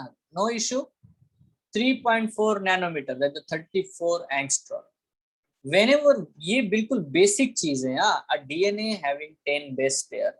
जब भी हम लोग डीएनए के प्रॉब्लम्स को सॉल्व करते हैं, ठीक है, तो डेफिनेटली बेटा हमें ये पता होना चाहिए. अब मैं एक बढ़िया और आपको सादा सा क्वेश्चन पूछ लेता हूँ. You have this one entirely things. ठीक है, मान लेते हैं अगर मैं ये बोलूं कि डीएनए हैविंग 170 एंगस्ट्रॉम, है ना, लेंथ. ठीक है, how many base pairs it can have? Sir, 50. Simple है ना, कुछ भी Yes, नहीं. sir. क्योंकि देखो ये आपका बेसिक जो ये क्वेश्चन है ना, ये आपका बेसिक क्वेश्चन है. इस बेसिक पे आप कुछ भी मतलब लेंथ कितना भी आप बना सकते हो. यस और नो? Yes, sir. अच्छा, now I will, you know, answer कर दो, बोल दो यार आंसर कैसे आया, 50. बोल दो. 50 आया. 34 Yes, sir. angstrom 10 है हाँ. तो 170 is 5 into 10. Exactly. 170 के लिए आपको मल्टीप्लाइड बाय 5 करना पड़ेगा. And as you get the multiplied by 5, so 10 multiplied by 5 is a 50. Done. सबको आ जाए, सिंपल है. किसी को दिक्कत है इसमें? आसान है रे बाबा, बहुत आसान है. राइट नाउ मान लेते हैं, यहाँ पे आता है question. A human DNA length is 1.1 meter. ठीक है, how many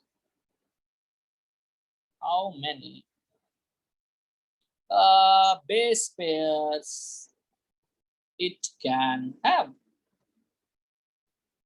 Now this is a very critical question because the unit, the length is given in meter, you know, 1.1 meter.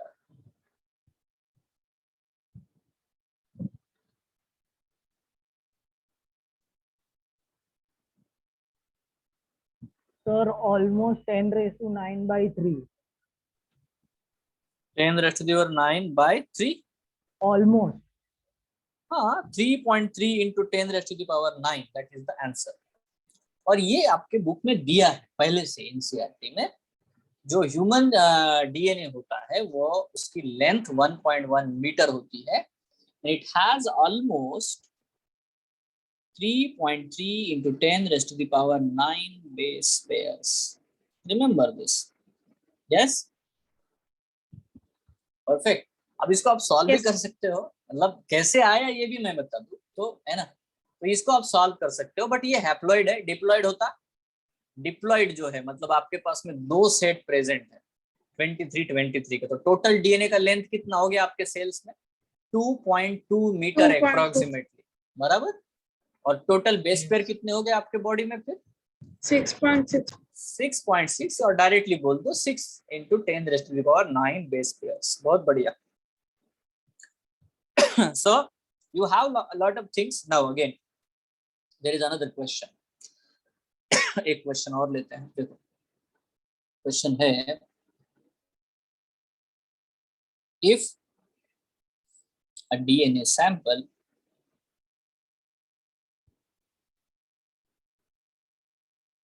consists of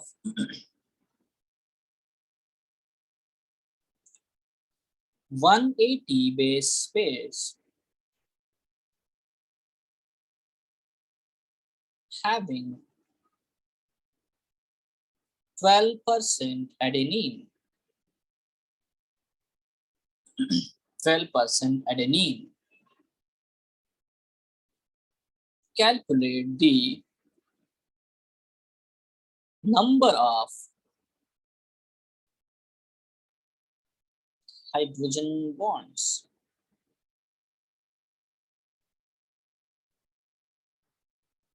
Calculate. इतना fast क्यों लिख रहे हैं? हाँ. Calculate the number of hydrogen bonds. 358. आराम से, take breathe, आराम से, क्योंकि आंसर मुझे भी नहीं पता है, मुझे भी करना पड़ेगा। आराम से, गलत नहीं होना चाहिए, मैं ये नहीं बोल सकती ये गलत है, बट दो लोग और कई लोग आंसर दे तभी आएगा। कितना तुम्हारा कितना आंसर था बेटा? 3? So 358. अच्छा, ले यहाँ पे और किसी का आ रहा है 358?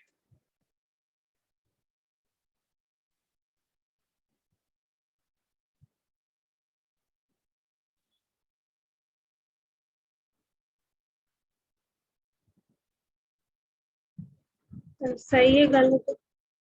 अरे तो किसी का और का आ रहा है तो कोई लोग कर रहे हैं ना calculation. Yes, anyone?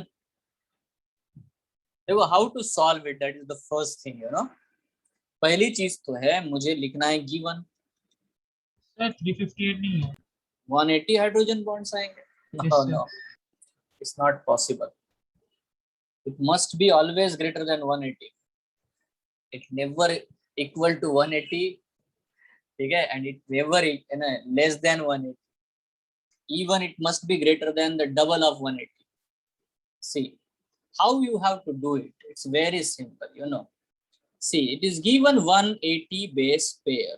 Now I know if 180 base pair means how much is the basis. Basis का नंबर कितना हो गया बता दो? 360. 360. हाँ 360. बोलो। 360. 360 basis, बहुत बढ़िया, very talented, बहुत बढ़िया। Now the point is 12% adenine। मुझे ये पहले बता दो कि 12% एडेनिन मतलब कितना होगा? 12% adenine out of 360, what is 12% of 360? बताओ।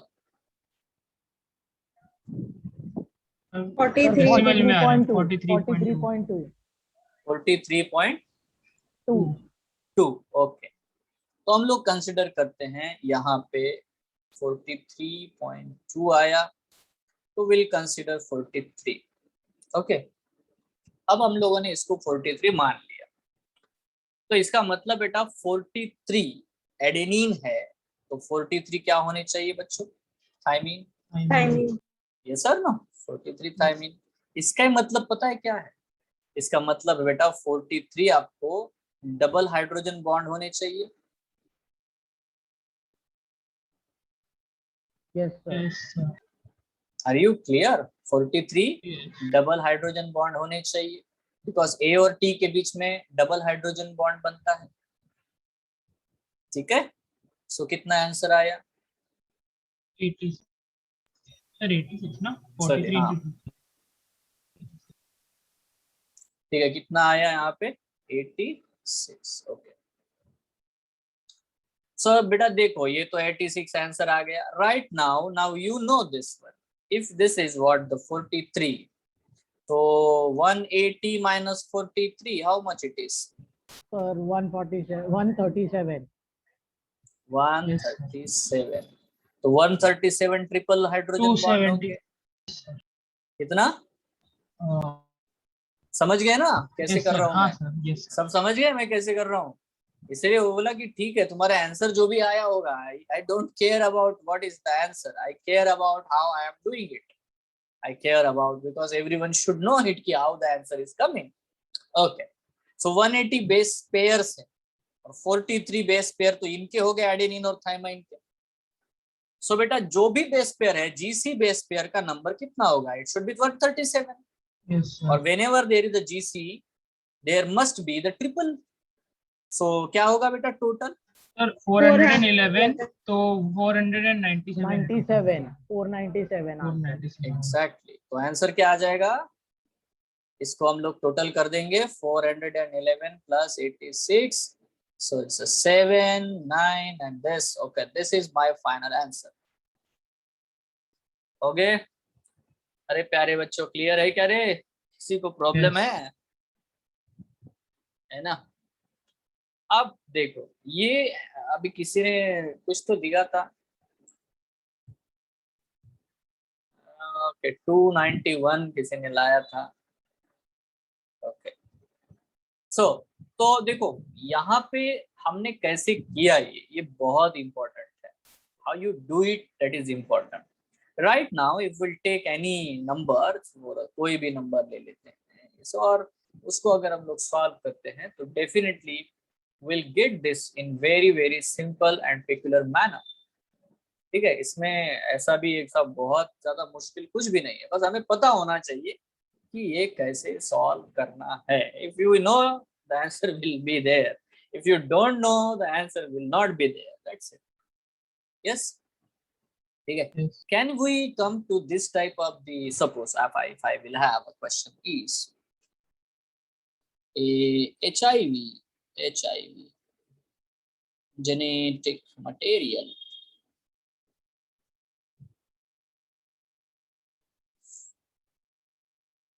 consists of 1500 bases. ठीक है, how many phosphodiester bonds it can have? Okay, tell me the answer.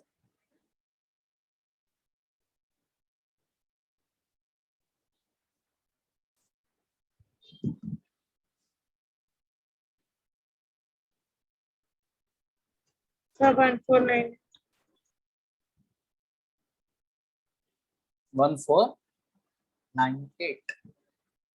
Yes, sir.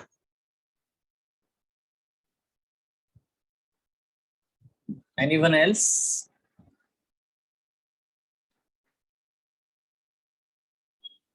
Okay, I Sir, will tell you HIV. answer. How it will come, you have to tell me. The answer should be 1499. Why? So single Sir, strand होते हैं ना? HIV में single strand होता है। आपने शायद सुना नहीं, मैंने यहाँ पे बोला भी था कि जो HIV वाला वायरस है, कोरोना वाला वायरस है, वो RNA वाले वायरस है। ठीक है, अब RNA जब भी होगा बेटा, RNA is always a single stranded one. ठीक है, if you consider it is a single stranded one, so answer will B 1499। जब भी पेयर कंसीडर करोगे तो ही बेटा आप -2 करोगे ना। Yes, Yes, sir. RNA consider कर रहे हो आप लोग, मान लेते हैं कि HIV का भी, ठीक है, और मान लिया उसको सिंगल स्ट्रैंडेड है। अगर आपने उसको सिंगल स्ट्रैंडेड माना तो ही बेटा आप इसका आंसर क्या दोगे, आप इसका आंसर दोगे yes it's 1499। That's it, it's a very very simple thing. Everyone, ये आपने लिख लिया क्या सबने? Yes, yes, sir. बहुत बढ़िया। देखो ऐसे बहुत सारे क्वेश्चन बनाए जा सकते हैं, है ना, बट क्योंकि आपको मैंने वो सारी बेसिक पॉइंट फ्रेम स्ट्रक्चर बता दिया है, मतलब वो बेस का नंबर दे देंगे और लेंथ पूछ लेंगे, लेंथ दे देंगे तो बेस पूछ लेंगे, कुछ भी हो सकता है ना, बट यू नो नाउ, है ना, किधर 34 एंगस्ट्रॉन है, कहाँ 3.4 एंगस्ट्रॉन है। If you no this things you will give the answer, yes you have that answer, yes और नो, है ना। यहाँ इस पेज के ऊपर जो भी क्वेश्चंस है वो बस बिल्कुल बेसिक लेवल पे है और बेसिक फंडे को समझाने के लिए, दैट्स इट, है ना। अब आगे भी बढ़ना पड़ेगा हम लोगों को। अभी आगे बढ़ना पड़ेगा मतलब देखो बहुत सारी चीजें हैं जिनके बारे में हम लोग बात कर सकते हैं। Let's talk about this one. Okay, ये हटाओ यार। Okay, this one. सर हाँ बोल ना बेटा, बोल, अरे बोल भी दे।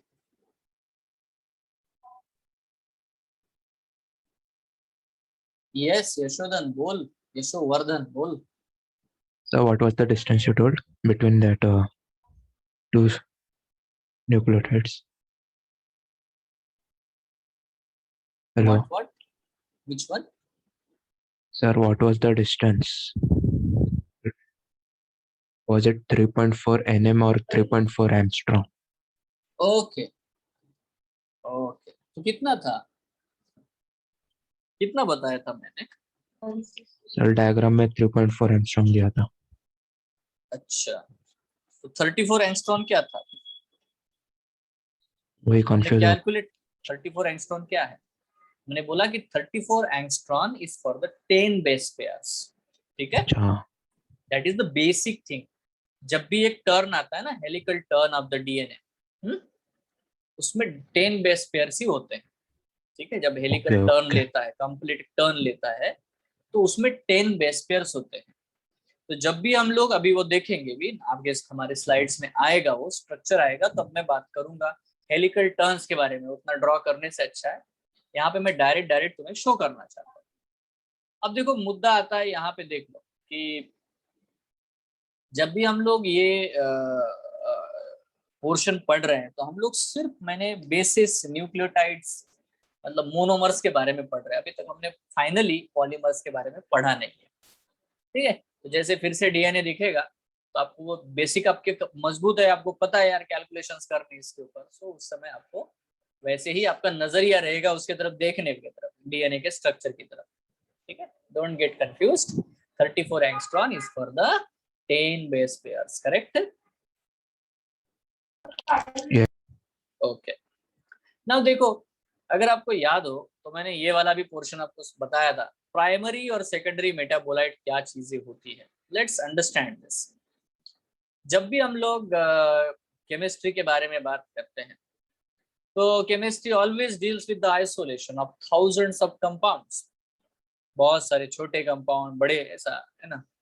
बट देखो, जब हम लोग ऑर्गेनिक केमिस्ट्री बात करते हैं, तो डेफिनेटली बेटा हम लोग ये आइसोलेशंस करते हैं लिविंग ऑर्गेनिज्म से, ठीक है?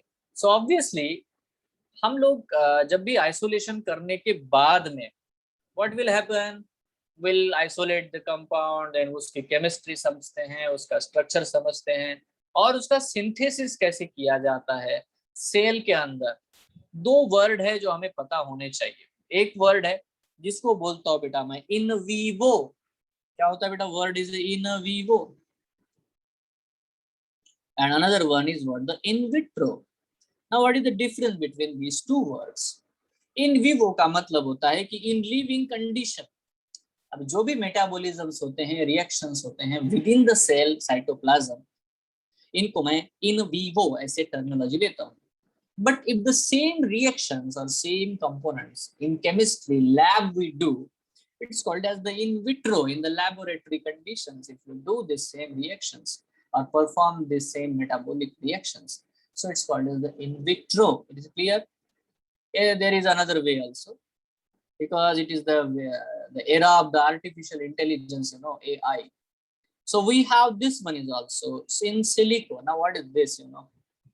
This is related to whatever may be the metabolisms happening in the cell or lab.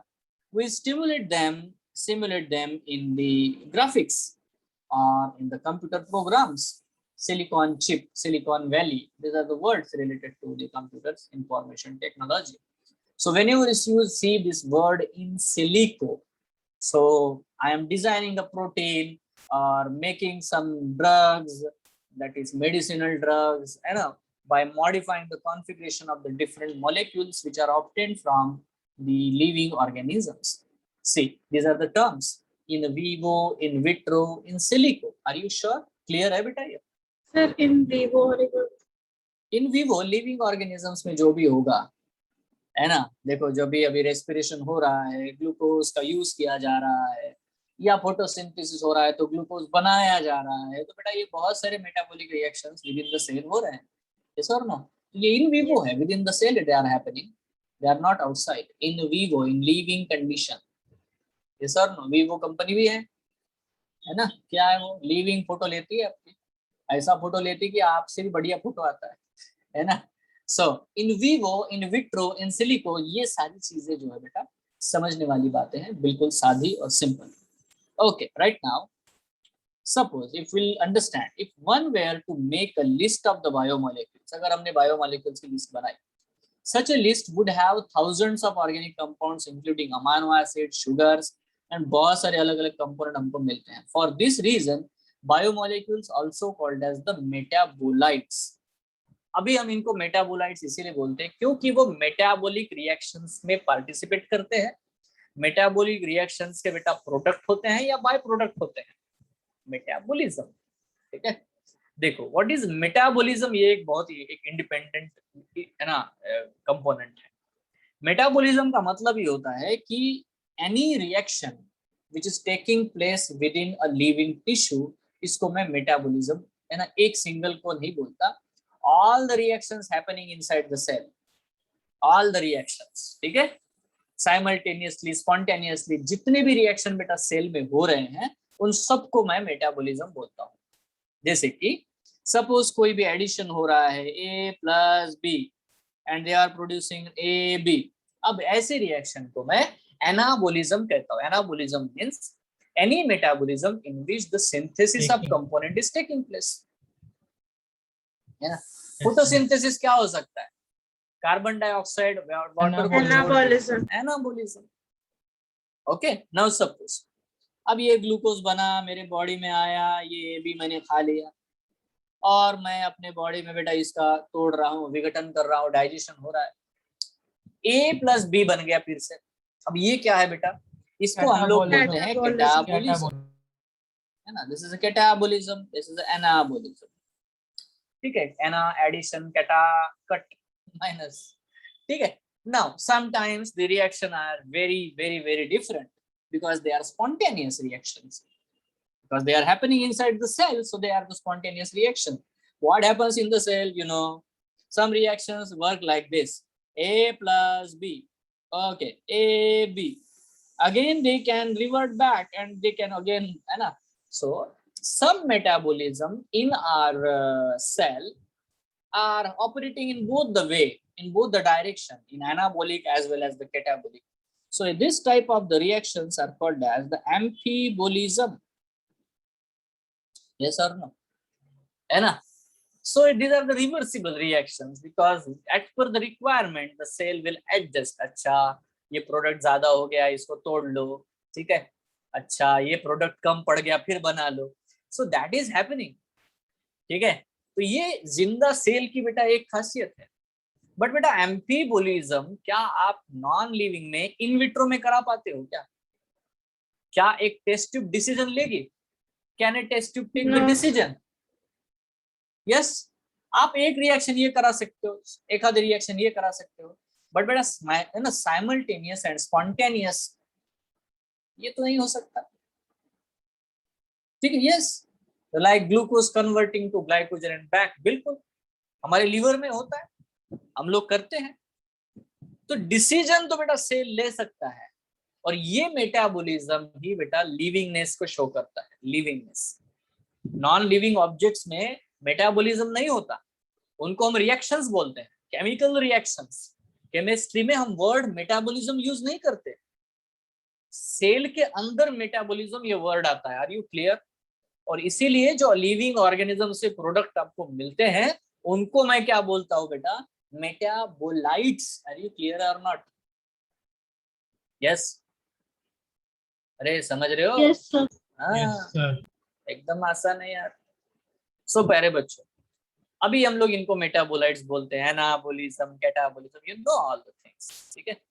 सो देखो यहाँ पे अब नोटिस करने वाली बात है, in animal tissue all categories of biomolecules metabolites are present.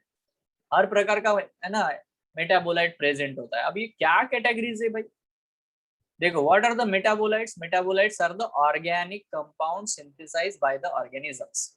अब फंक्शंस ऑफ अब ये क्वेश्चन बेटा मैंने उस दिन क्वेश्चंस लिए थे ना, उस दिन आया था, सेकेंडरी मेटाबोलाइट का क्वेश्चन पूछा गया था केवीपीवाई में, है ना, जो मैंने क्वेश्चन पेपर डिस्कस किया था 2018 का, इफ यू रिमेम्बर। हम लोग करेंगे फिर से क्वेश्चंस को डिस्कस। तो देखो फंक्शंस ऑफ मेटाबोलाइट्स क्या है, वो ग्रोथ और डेवलपमेंट कराते हैं ऑर्गेनिज्म का, specific function such as defence against herbivory, ठीक है। देखो हर्बीवोरी का मतलब मैं आपको समझा देता हूँ यहाँ पे, मतलब क्या है आपको। Have you heard about caffeine? Caffeine पता है ना, चाय पीते हो, कॉफी पीते हो, है ना। Yes, sir. तो एक बात मुझे समझाओ यार, ये प्लांट को कैफीन की जरूरत क्या है? What is the need of the caffeine in the plant?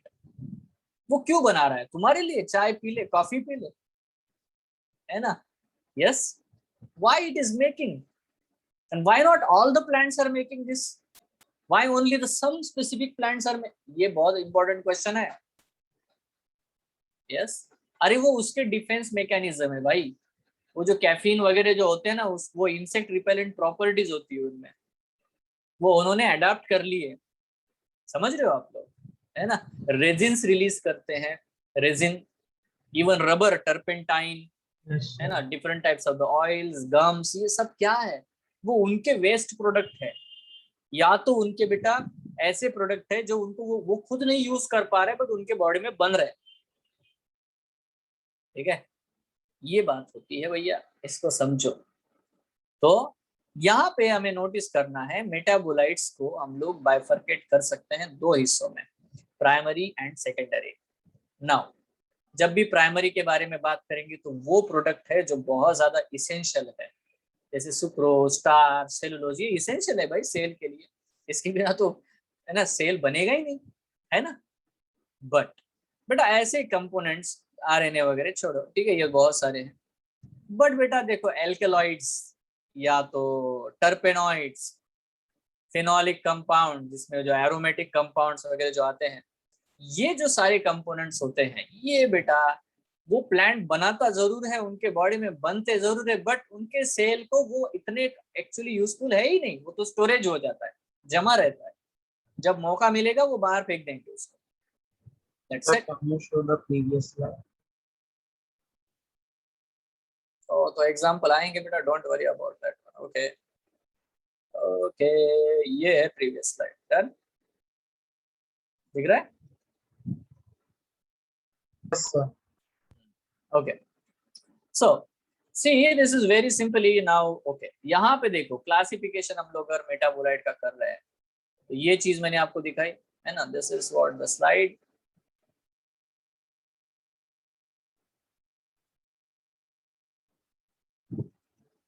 Right now, primary metabolite, they are directly involved in normal growth, development and reproduction.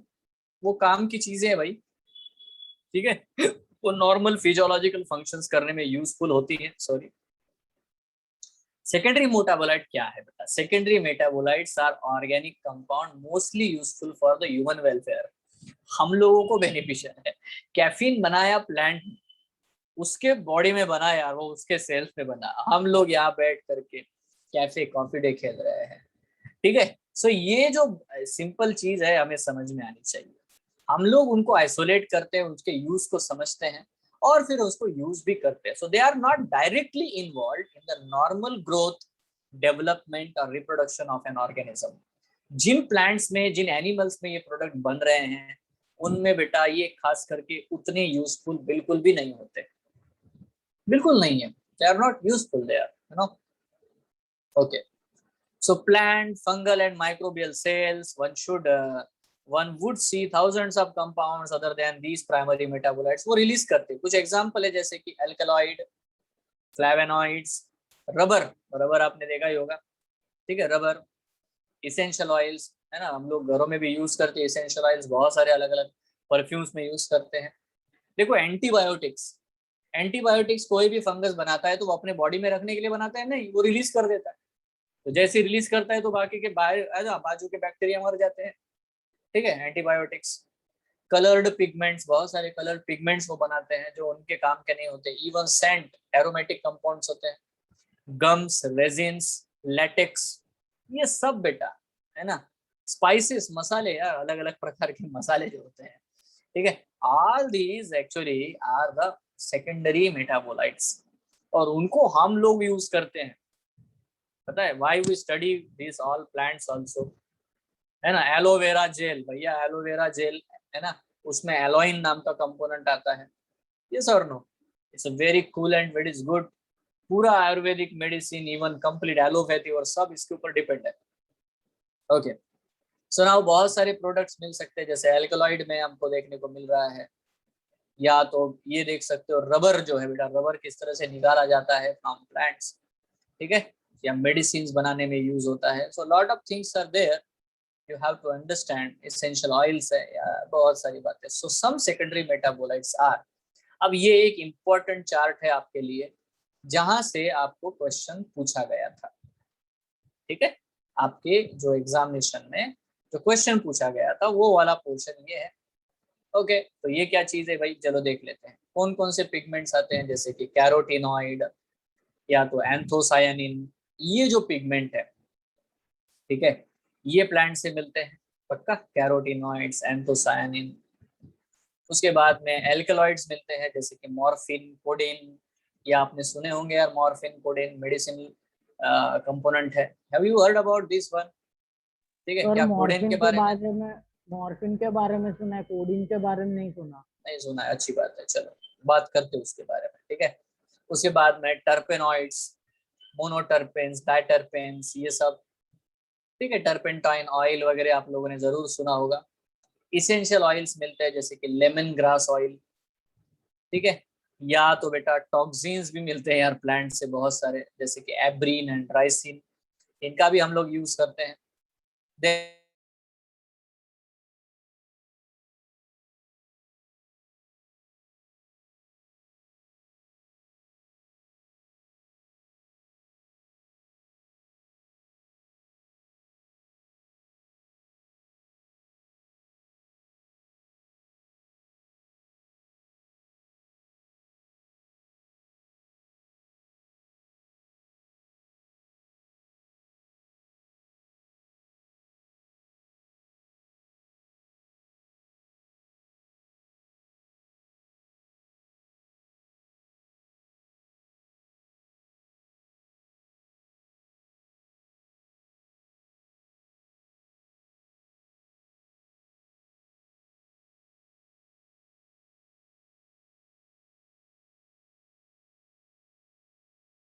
Sir आपकी आवाज नहीं है। Sir, I'm unable to hear you.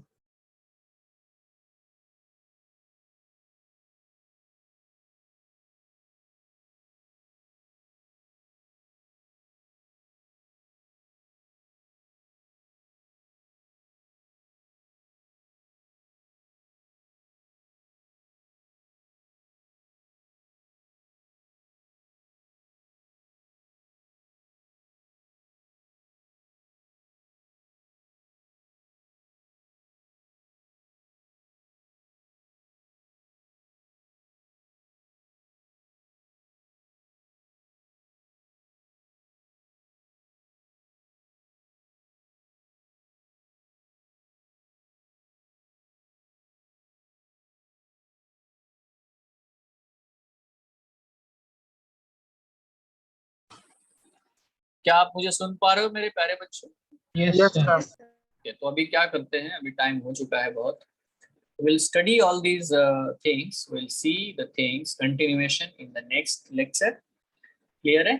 Thank you. Have a nice night. Good night. Thank you, sir. Good night, Thank you, sir. sir. Thank you, sir. Bye, sir. Thank you. Thank you, sir. Bye. Bye.